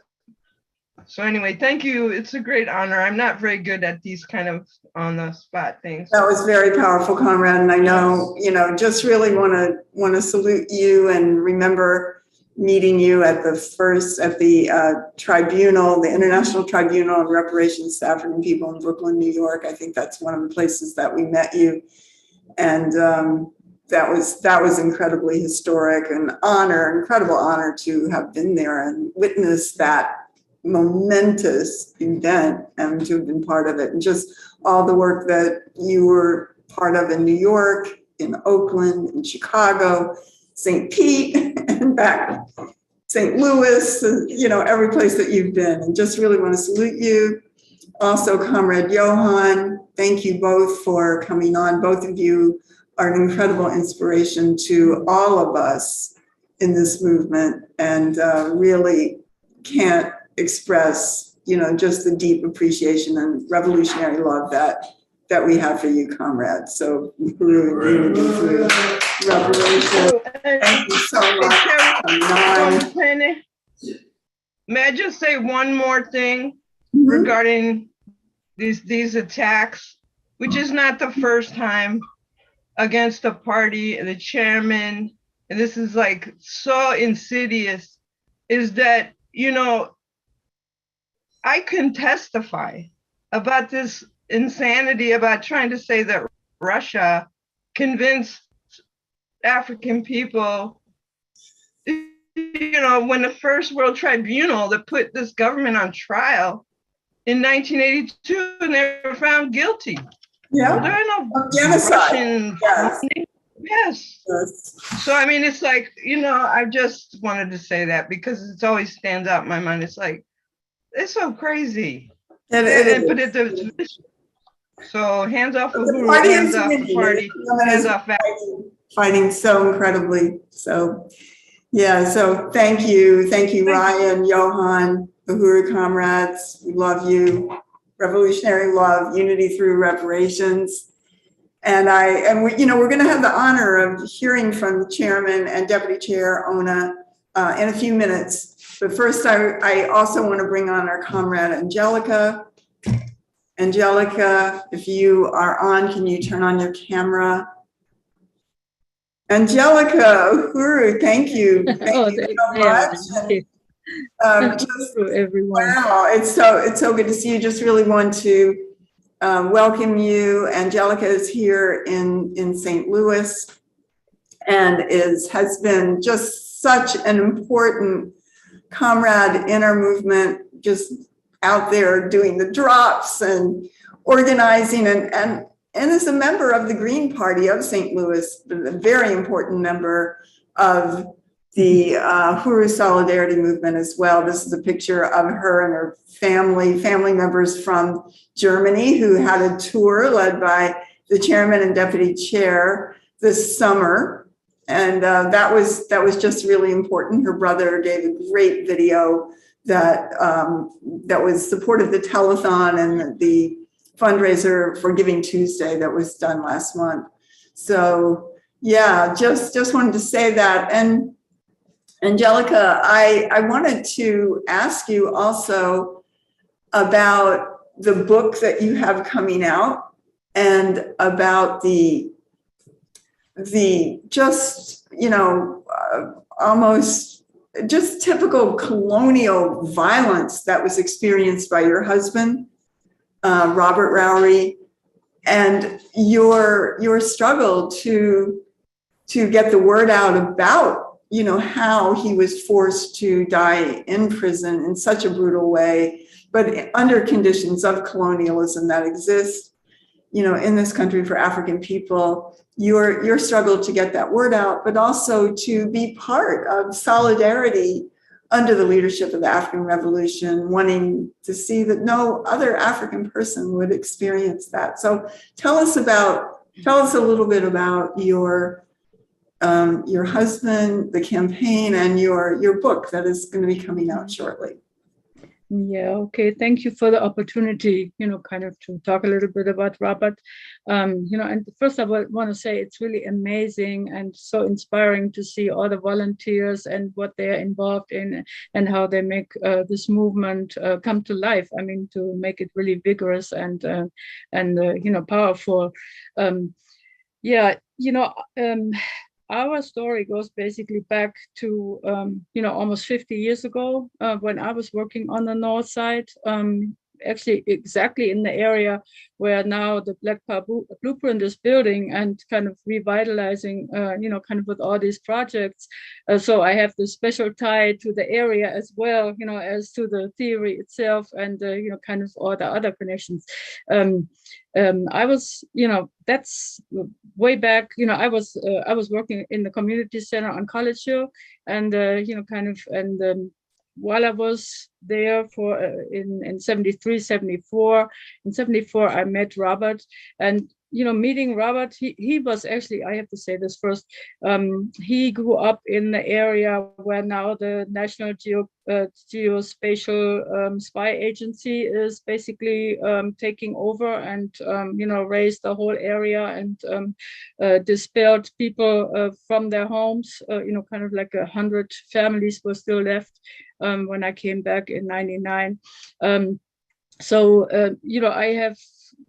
have experienced all this, like what, I had the opportunity to become witness of what it really means to be colonized, not colonized, not colonialized.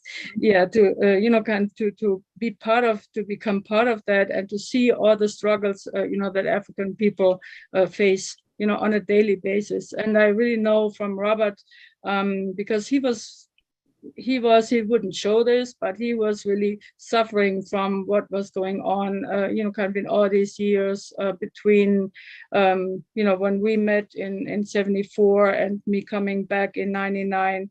He was on drugs by that time. And, he was very disillusioned. He was totally frustrated. And I think really also very angry, kind of what she basically took out on himself. Yeah. So, I really got the, this feeling of what, how existentially this impacts, the people who have to live under those oppressive conditions. And that's part of what, I try to convey in my memoir. I mean, my memoir is not really about yet about all the struggles he had to go through when he was imprisoned. Because that comes in later parts. I'm starting off with the time when we first met and what he was going through back then. Like being a school dropout on probation at the time for carrying a concealed weapon, and struggling to find employment that was more than minimum wage, factory jobs and stuff like that, and how he didn't want to do this because he was really a very free spirit, he did not want to be part of the system. So and that's why I think, and I'm jumping ahead now, this is why I think, if he had known, I mean, if there had been something like the Black Power Blueprint, or, if he had known of the chairman's African internationalism, he would not have ended up in prison. I'm sure about that. He would have been involved because he really wanted to help his community, but there was nothing, there was nothing, just those, there was really nothing, because on the North Side was, since, the Team 4 plan in 1973 led the communities to rot. So he saw all this, the communities going down, one thing after the other, closing down shops and opportunities to socialize, all the, factories that were in the area, like I forgot which company it was, but the car factory on Natural Bridge was actually moved to South County just, right after affirmative action took hold, just, that they wouldn't have to employ African people. And the carburetor plant, when I came back, was in shambles. When I came back in 97 the first time, it looked like a bomb. It looked like the whole North Side had been bombed. Really bombed. And I mean this literally, because you had rubble everything. Not like now. Now you have at least mainly, well-kept grass areas where the houses have been torn down, all those ruins have been torn down. But when I came back, this was all ruins, blackened from fires, rubble in the street, on the sidewalks. And, you really have to imagine people had to walk by there every day, and what it means, to the psyche to grow up like this. 3 generations have grown up since then, so all of this is, I'm trying to convey in my book, jumping back and forth between 74 and when I'm preparing to come back in 99, what I had read in the meantime, and trying to, because I knew Robert wouldn't explain anything to me, and he shouldn't have to. It was my part of learning what was going on. But one thing I think you really, when you Americans listen to what I'm saying, I think you have to keep in mind, in Germany, we hardly heard anything about what was going on inside the United States. We knew, of course, about, the international stuff, what was going on in Nicaragua, and, the stationing of cruise missiles in Germany was a big thing. But, what was going on inside the United States, that was basically Right. nothing. Really, when I came over, I didn't even know what crack was. I had no idea. So that's the kind of things that I'm writing about right now. And just today, I've reviewed like 20 photos just from one day that I took in 1997 when I came back, with all those ruins, and, kind of going over that again, just amazed. How it can be, that we hear about Ukraine, we hear kind of what how kind of buildings get destroyed and what the war does, but that was war in slow motion, ongoing war in slow motion, kind of in on the North Side, and so in all the other parts of the United States, where it was like similar. So So that is basically my connection to North St. Louis, like right from the beginning. And, I'm very, kind of emotionally tied to that area. The way I got connected to the movement is very peculiar too, because it was actually through my husband's family. One of his nephews one day told me, "You haven't heard of the Uhuru House?" He used to. It was Jay. Jay. I knew Jay from. He's now 6'2" or something. He was like 3 years old. He was 3 years old when I first met him. And so he told me like he had been helping, volunteering with painting at the Uhuru House, and there was an event going on, and I went to that event. I forgot what kind of event it was, but and I must have met KC there, because KC was the one who basically, put me into the movement. Right. Uhuru. Wow. Well, just thank you so much, Angelica. And really, really appreciate you and all the ways that you have worked to, not only your genuine solidarity and everything that you're laying out about what you see and experience about the colonial reality of the U.S. and how we learned this, but also your work to extend the Uhuru movement and to bring supporters, from the Green Party and just from, a real broad arena, and just want to really, really salute you, thank you, and just, express our appreciation so much for you. Thank you very much for coming on. And I know when you get, when your book is published, you're gonna let us know, and we're, gonna be able to probably have something over here at the Uhuru Solidarity Center. Okay. So just really appreciate you, and thank you, and unity through reparations, comrade. Thank you. Thank you, Angelica. Uhuru. Okay. All right, and well, now I'm so honored and I'm so excited to be able to bring on Chairman Omali Yeshitela, the true leader, the visionary who made this a reality, and Deputy Chair Onasene Yeshitela, who is the architect of the Black Power Blueprint and who has put this vision on the ground in so many ways in the Black Power Blueprint and the more than 50 economic institutions of the African People's Socialist Party. And thank you. It is a great honor. Thank you so much, Chairman. And I'm very moved by the event tonight, actually, and just seeing so many comrades from over the years. And Chairman, you often talk about the significance of this solving the problem of what to do about the white people, and just the bold move that the African People's Socialist Party and you made in 1976 by creating this. So Chairman, talk about this, the importance of building a genuine solidarity force of African internationalists under the leadership of the African Revolution. Uhuru, thank you, comrade, and want to express appreciation to the leadership of APSC for making this incredibly significant event happen now. And I want to really express my appreciation to all the comrades who are here. And I was looking at a quote by Mao Zedong made in September of 1944.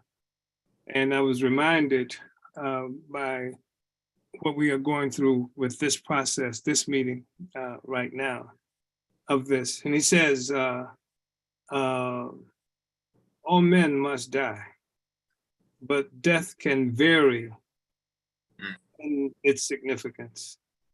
The ancient Chinese writer, Sima Qian said, though death befalls all men alike, it may be weightier than Mount Tai or lighter than a feather. Then Mao says, to die for the people is weightier than Mount Tai, but to work for the fascists and die for the exploiters and oppressors is lighter than a feather. Wow. I Uhuru. always felt that this was an incredible, heroic move that has been made by comrades who come into the solidarity movement, the APSC to the solidarity movement. Just, having to navigate across all kinds of currents that would oppose it, to challenge the legitimacy of this colonial mode of production, even before we were calling it colonial mode of production. Comrade Penny was calling it Ishitelaism, and I, with some sense of false modesty, would not unite with that kind of characterization. So it took us a while to be able to give a name to it and to consolidate this whole school of thought. But we know that it's a parasitic relationship. We know that a mode of production, all life occurs within a particular mode of production. The production, reproduction, real life, it has to happen if a society is going to survive. And you have a mode of production that's based on sucking the blood and resources. It's parasitic, so it's very core. When you talk about the story of origin, you're talking about the emergence of a particular mode of production. You're talking about Portugal becoming Portugal, and significance, and Europe emerging, and the white man emerging, and the consciousness of Europe and white people coming through that process that's reinforced by the material benefits of being the colonizer and what have you. It's reinforced also by force, violence on every level. And to go against that, to go against the prevailing culture, which is shaped and formed in this relationship. We're not talking about feudal culture, and the divine right of kings. We don't know that something like the Reformation, for example, the Protestant Reformation was even part of the struggle against the feudal, against the mode of production, the feudal mode of production. We don't know that yet. We don't know because the Catholic Church was this really powerful entity in the world. It wasn't just a place where people went and genuflected and did imaginary crossing on their chest and what have you. They had armies and military power and forces like that, sent out ships and had diplomats who decide who was going to control what parts of the earth, gave part of the world to Portugal and another part to France, etc. This was the entity, the feudalism, and it created this world and this consciousness and these relationships between people, which were both material, spiritual, if you will, and had other kinds of things. So to look at the solidarity movement and what you had to do to come into this movement, different from this self-satisfying kind of situation where you can do charity work for yourself, which is what most of the white people do, different from fighting for white rights, but actually uniting with the core fundamental questions that would require us to change the world. And I think about that. I think about how early on we recognize how easy it was for so-called white anti-imperialists and leftists, even those who call themselves doing solidarity work, to unite with the struggle that was happening somewhere in Namibia even, or some other place in the world. And with notwithstanding all the struggles we would make with them, could not unite with the struggle against colonialism right here. I mean, explicitly would not do that, could not do that, etc. And these were struggles that we've gone through. And because we were doing this and the solidarity forces weren't having to run from Ku Klux Klan people and stuff like that, but just the battles that were initiated with what's supposed to be the anti-imperialist, the white left, etc., and the vicious characterizations of those people. I think comrades of people like Sandy Thomas.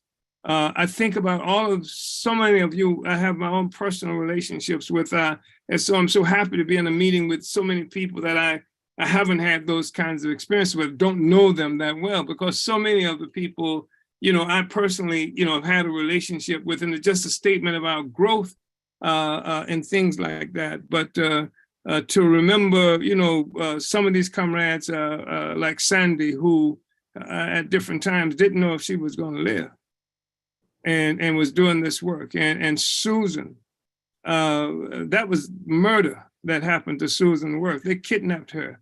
Yeah. They did the cruelest thing that you can imagine done to her, torturing her.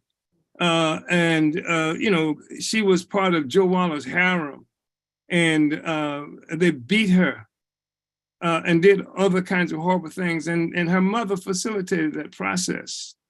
Her parents facilitated that process. And she was never the same after she escaped. And she died a very, very, very, very cold and brutal death. Sometimes you don't want to mention it, but Susan Worth was a hero. Yeah. And I think of Deirdre. Che, talks about being able to share the same fate, whether in victory or death. I mean, you've got people like Deirdre who knows that she's dying. She died for the people. Susan died for the people. We're talking about people who actually engaged in the struggle and support against colonialism, knowing they were dying, and just did it with so much enthusiasm. And there's so many other things I could say, but I'm not going to. There's so many people. My love is deep and profound. Because the fact is that there has to be unity of theory and practice, and love means more than just saying words like "I love you." There is based on it should be based on some meaningful kind of relationship that exists in the material world. I know that especially a lot of women have had men who loved them and treated them so cruelly. If you just go by what people said. And of course, Sobukwe, Robert Magalisa Sobukwe, who was head of the Pan-Africanist Congress of Azania, used to always comment on the white people who love us, right? They love us, and they tell us how much, they sympathize and really hate to see all these horrible things happen to us, but they won't get off our backs. Right. So what we have is this genuine kind of relationship. And somebody commented about how to look at the smiles and enthusiasm on the faces of the people who were shown in some of these pictures and what have you. And that was real. No. And it's real because a door was open for sectors of the colonizer population to escape. And it was the joy of escaping this relationship. It was the joy of cutting the umbilical cord with the colonizers, with what Mao might have referred to as the fascists and the oppressors and things like that, and establishing this relationship with the people that is weightier than Mount Tai. So I just wanted to say that, and everybody in here know I can tell stories about relationships with people in the solidarity movement. I should spare you that, and just say that I really appreciate you, comrades, and really appreciate, I think about Deirdre. Mm-hmm.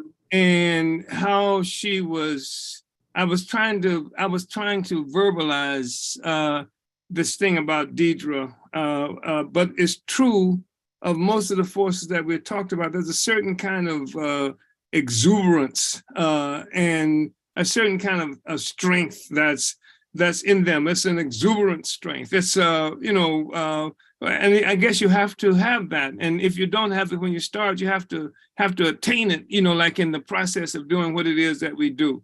And so I just want to say unity through Congratulations. Uhuru. Uhuru, Chairman, and thank you. Thank you for that presentation. Thank you for your leadership, which did open that door for white people to experience the joy and the exuberance of true revolutionary leadership of the African working class and to be part of the future. That is the only meaningful thing that we have. Thank you, Chairman. Thank you. And just want to say, you know what, I think about Ruby being attacked in Oakland when we established Uhuru Park and we were going to set up Tent City. And I think about how the police came and they attacked her and they beat her and, you know, just really mistreated her, et cetera. And then I think about what we've seen that would be characterized as brave acts during civil rights movement. And there's a profoundly distinct difference because people who were fighting to improve a system, it was not really denunciation of the system as such and its relationship that it had with Africans and the rest of it, except it was being naughty. You know, it was not living up to what its ideas were, but Ruby and the people in the Solidarity movement have turned their backs on this colonial relationship and united with those who are colonized. And that's a different kind of joy. I'm convinced of that. Yeah. And opening up a whole new world for everybody. And I think that the people in the Solidarity movement can see that. And finally, that the people who come into the Solidarity movement, generally speaking, no matter how it starts off, to stay there, have to attain like a unity with the philosophy, with the theory, because it's not like you the recipient of the colonial violence yourselves or all this other stuff. So there's a certain kind of unity that I think that is achieved through this process. And that's what we're looking at. And I'm not distinguishing it from what happens to the colonized who are beaten down every damn day. And just to stay afloat, you know, is such a difficult thing that doesn't even have enough time to take the long view, because every day almost is trying to solve a problem that's pressing them right now, this moment. It has to be solved now. But folk who come in to the Solidarity movement, and they do, you do have the ability and I've seen, you know, embrace the philosophy, embrace the theory and what have you. And I just want to salute you again. And Deputy Chair, I have stopped now. Chairman.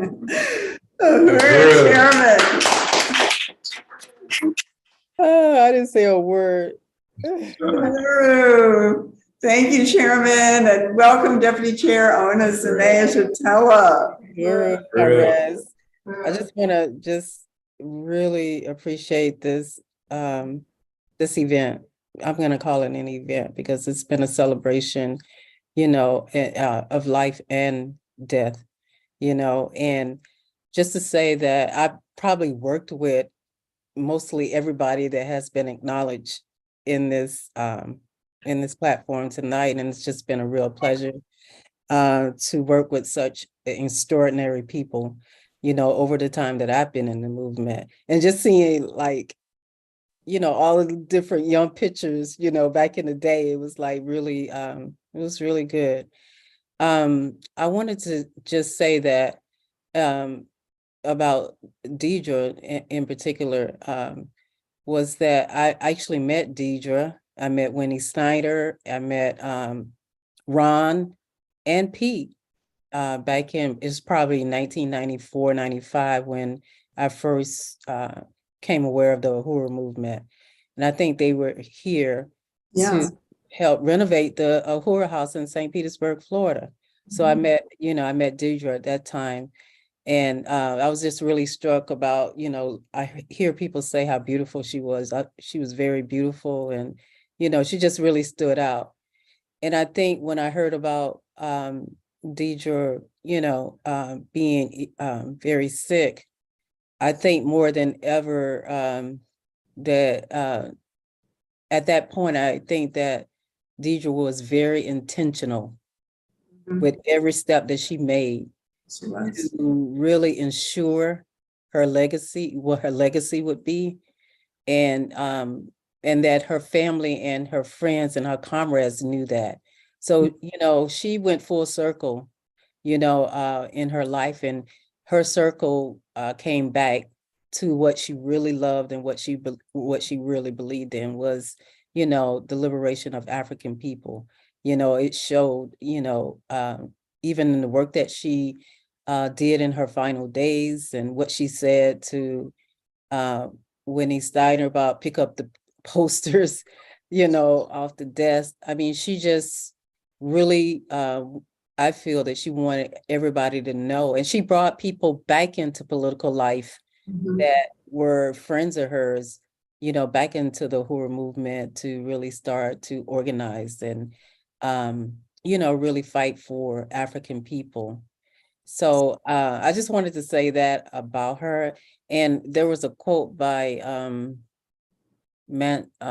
Angela Maya, Angela Maya Angelou, I'm sorry, that says, if you're going to leave a legacy, and we talk a lot about what will your legacy be in the Hura movement. And she says, make a mark on the world that cannot be erased. And I'm not just talking about this mark that Deidre left, but I'm just talking about all the marks that all the people in this this program tonight has made and will continue to make to move the African liberation movement forward, and so African people can be free in our lifetime. And I just really, really wanted to, salute this program. It was, like I said, it was very, very moving, and I'm glad that I was asked to be a part of it. But I know you were wanted to know a little bit about the NTU Volunteer Brigade program that we had this past December 10th. Yes, that was amazing. It was. Yeah. So, we wanted to really have this event because we really wanted to celebrate and appreciate like all of our volunteers, especially those that had been in the Black Power Blueprint and the African People's Education and Defense Fund. We wanted to go all out, for this program because we know that our volunteers are the heart and soul of our movement. And that was the title of the event as well. We named it, we themed it that as well. So, we did, we had less than 30 days to put this event forward. And I just really want to thank all the people on the steering committee that really stood fast and made it happen. And we wanted to showcase this event at Aquaba Hall because one of the things that we want to do come the Spring Explosion 2.0 in April of 2023 is really showcase Aquaba Hall and start, really begin to have more events there. We want to have people renting it out for their birthday parties, anniversaries, weddings, etc. So we wanted to also deepen everyone's understanding about the mission of the programs of the Black Power Blueprint and APDF. And we want them, because we want our volunteers to be long-term, not short-term. And we had a packed house. Yeah. I mean, we had from the front to the back, we had people and everybody was very excited, and we created categories for the volunteers to be nominated in. And I just want to say really quickly, some of those categories was commitment to excellence. And Zoya actually won in that category as well as Mitch Pearson. We had the on the spot award. That was Brandon McCoy who won that award. We had dedicated service award, and that was presented to Marissa Martinez from the One Africa, One Nation Farmers Market. We had the Youth Leadership Award, which, this was a category for ages 10 and 18, under, 10 to 18, or and Torin Gray I don't know if you know Torrin, Yeah. he's like a firecracker, he's Ray's son, and he won that award. We had the volunteer team award, which I mean, we had, it was like, it was amazing. So we couldn't really choose that particular category. So we had 3 winners from Great. that, which was the volunteer group from WashU won that category. Also, the Boys Hope, Girls Hope of St. Louis won in that category. And our own Black Power Blueprint social media team that was led by KC, the whole group won that.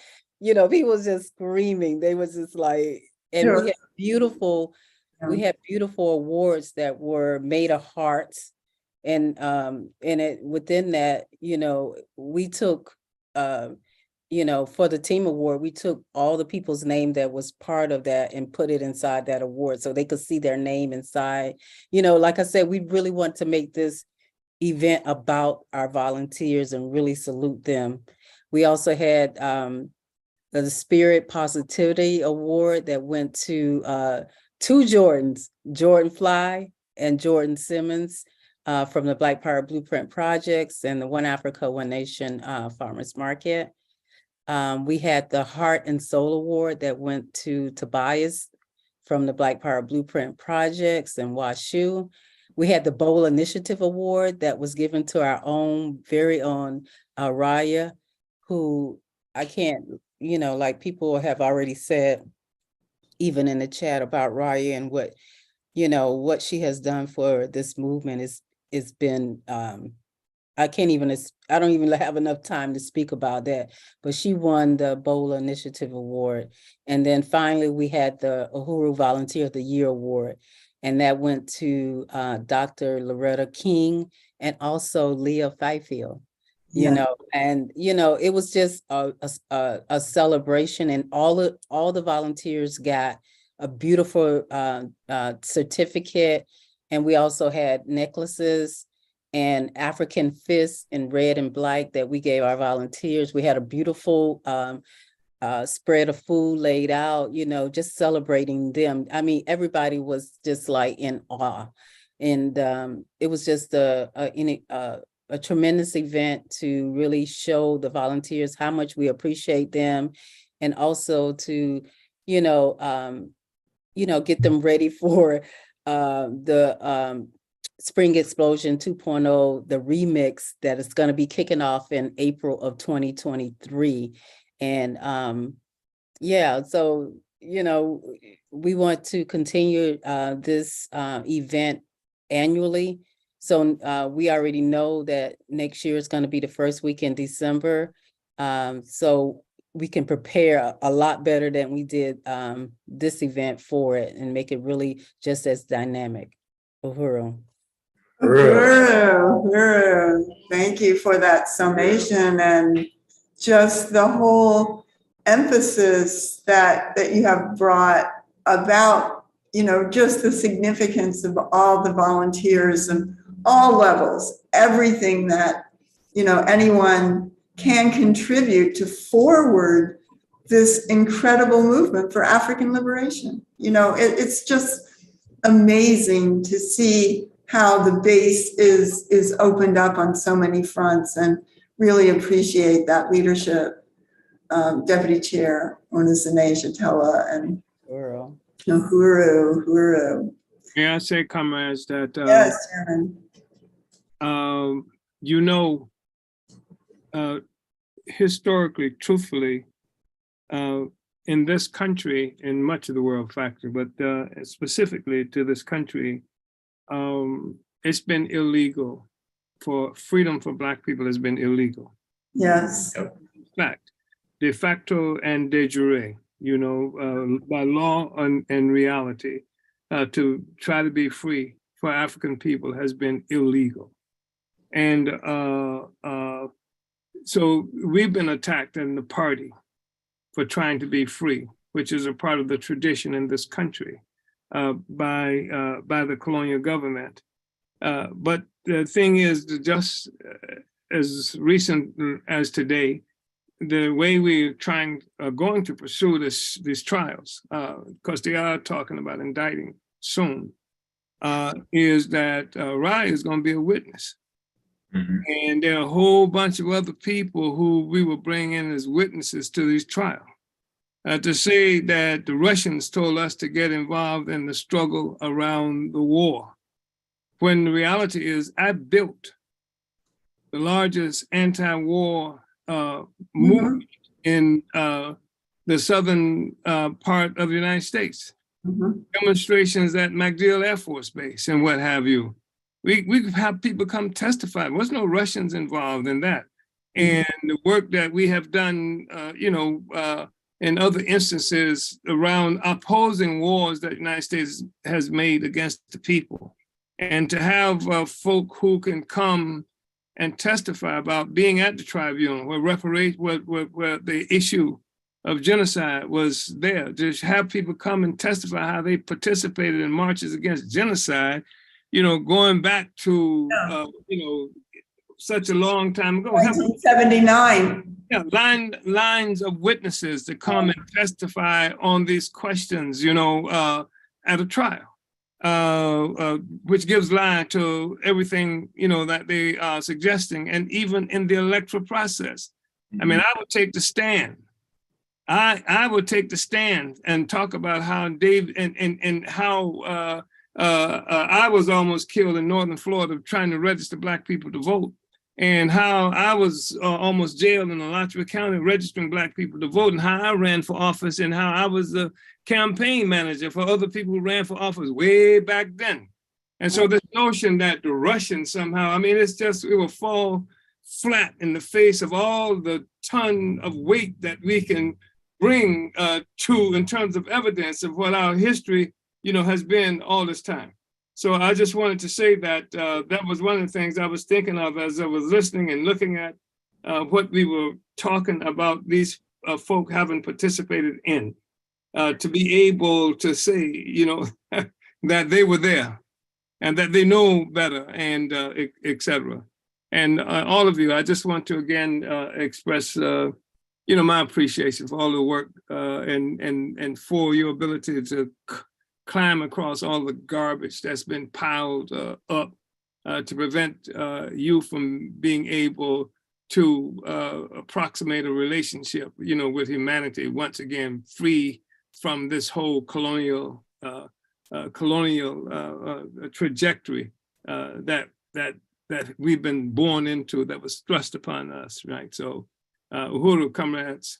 Uhuru, Chairman and Deputy Chair, thank you so much. Yeah. And I want to call up our comrades, Len and Hallie, for a brief statement, but don't go away. We will be right back with closing words from Chairman Omali Shatella.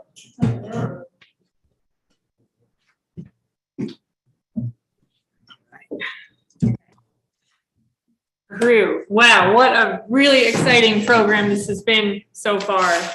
Yes. Really incredible. Yeah, this has just been such an incredible, really just incredibly powerful, and just to see all these comrades who really embody like what real solidarity with the African Revolution means, and what it is to truly be anti-imperial.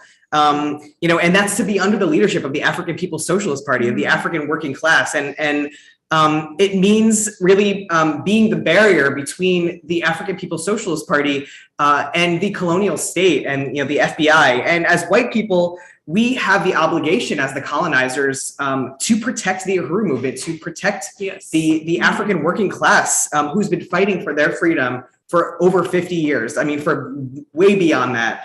The comrades that were named here tonight really just embody, what like just true solidarity with the African working class, and all of you that are tuning in tonight here, are also embody that. You're here because you're part of this strategy created by Chairman Omali Shatella and the African People's Socialist Party.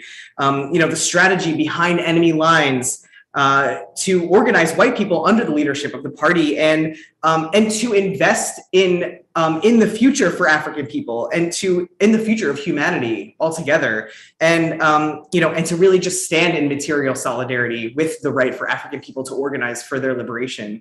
And so tonight we have a goal here to raise $1,000 that will go towards the Uhuru Solidarity Center, which we're sitting in right now. And you can do that by going to apscuhuru.org/donate. And you can do that now to make your contributions.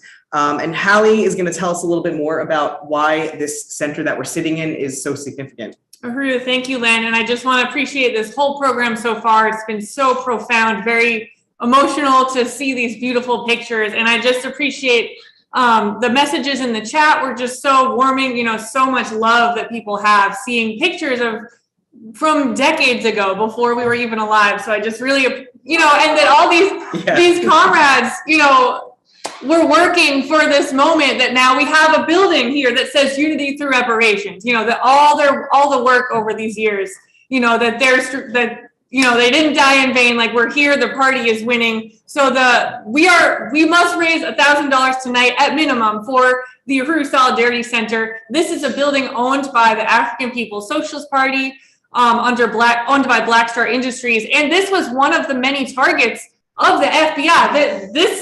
They messed up the walls, they knocked down the doors, and we know that was not just an attack on white people here, that was an attack on the African liberation movement. So we need to keep this building open. There's no alternative. We need to keep the doors open. People come in, this is a public community space. It's not just our offices. We have events, we have film nights, we have public events.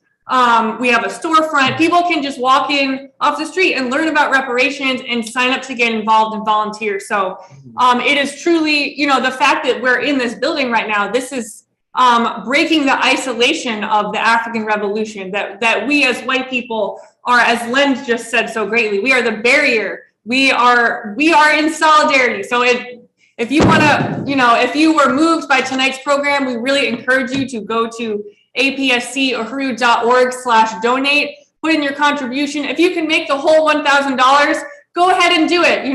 We will use it to the best way possible to keep this building thriving with activity, to keep the lights on, to keep the whole calendar of events for the next year. Yeah. And can I just jump in real quick? Yes, please. Yeah, we do have actually some donations coming in, so I just want to take a moment and just shout out some people. I just want to salute Lisa for your contribution of $100. Uhuru, Lisa. And Allison from Philadelphia, $25. Thank you, Allison. We have a pledge from Paul for $60. Uhuru, thank you, Paul.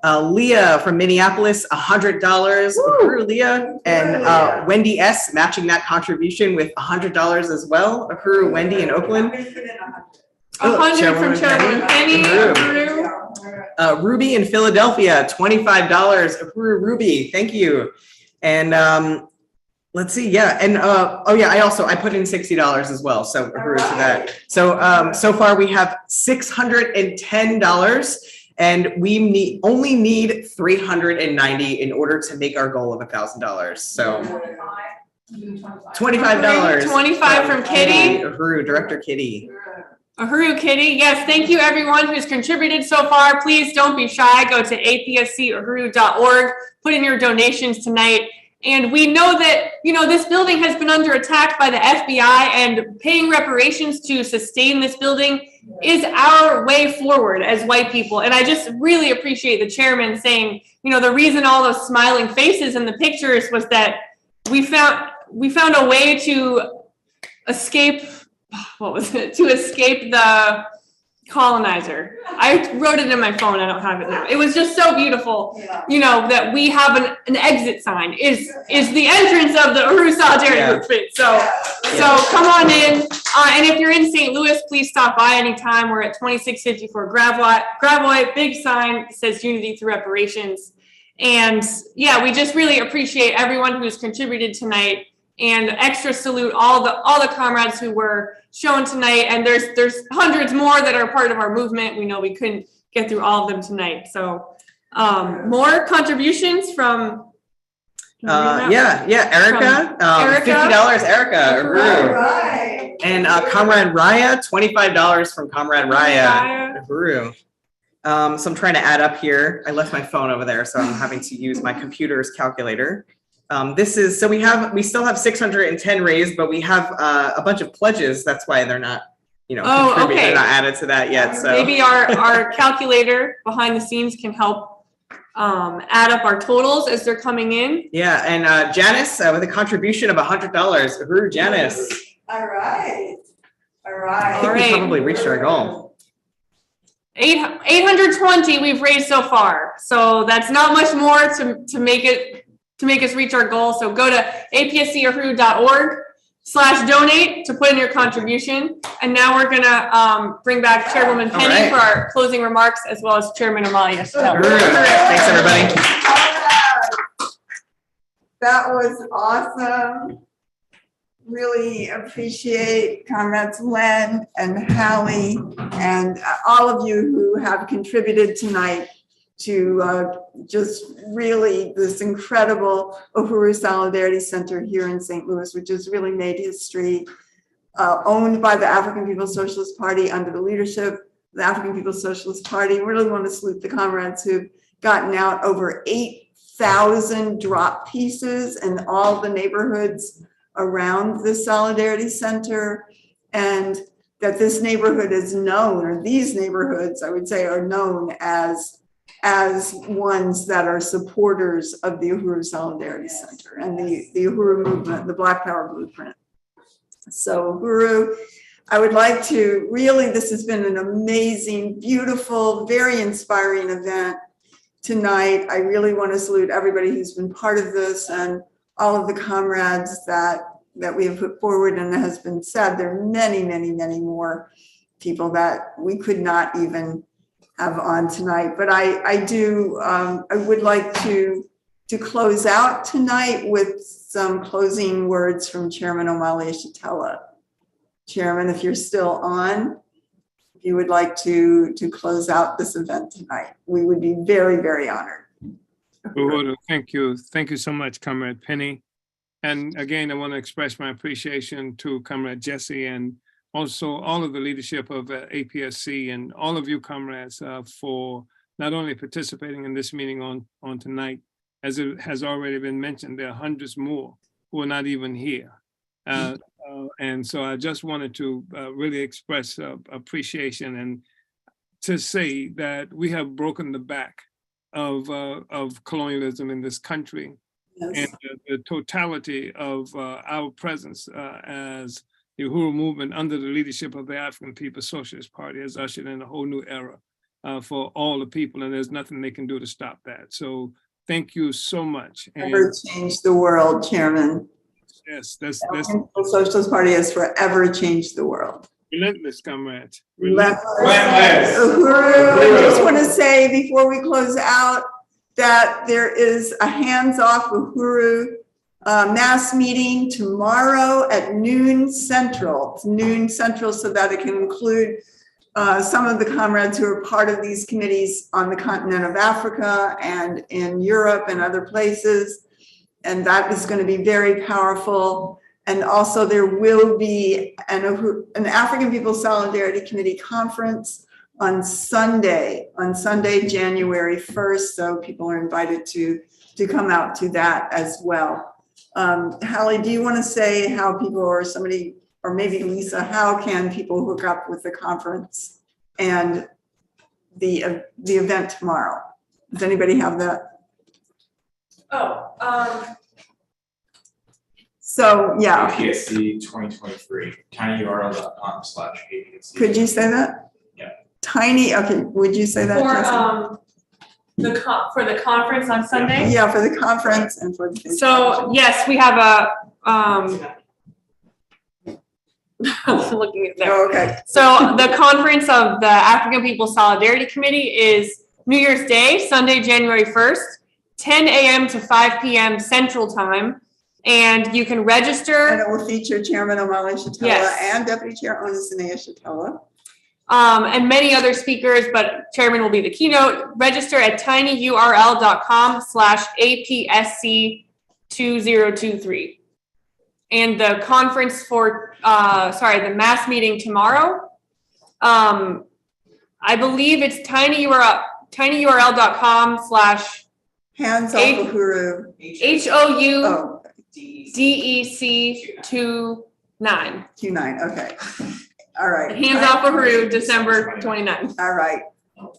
All right, Uhuru, you salute Chairman Amalia Shatella, Deputy Chair Onis Shatella, all our comrades who we have heard from tonight and seen, and this is an incredible time in history. The party is winning. It is powerful to be on the winning side. Under the leadership of the African working class, unity through revolution. Vanguard up, relentless.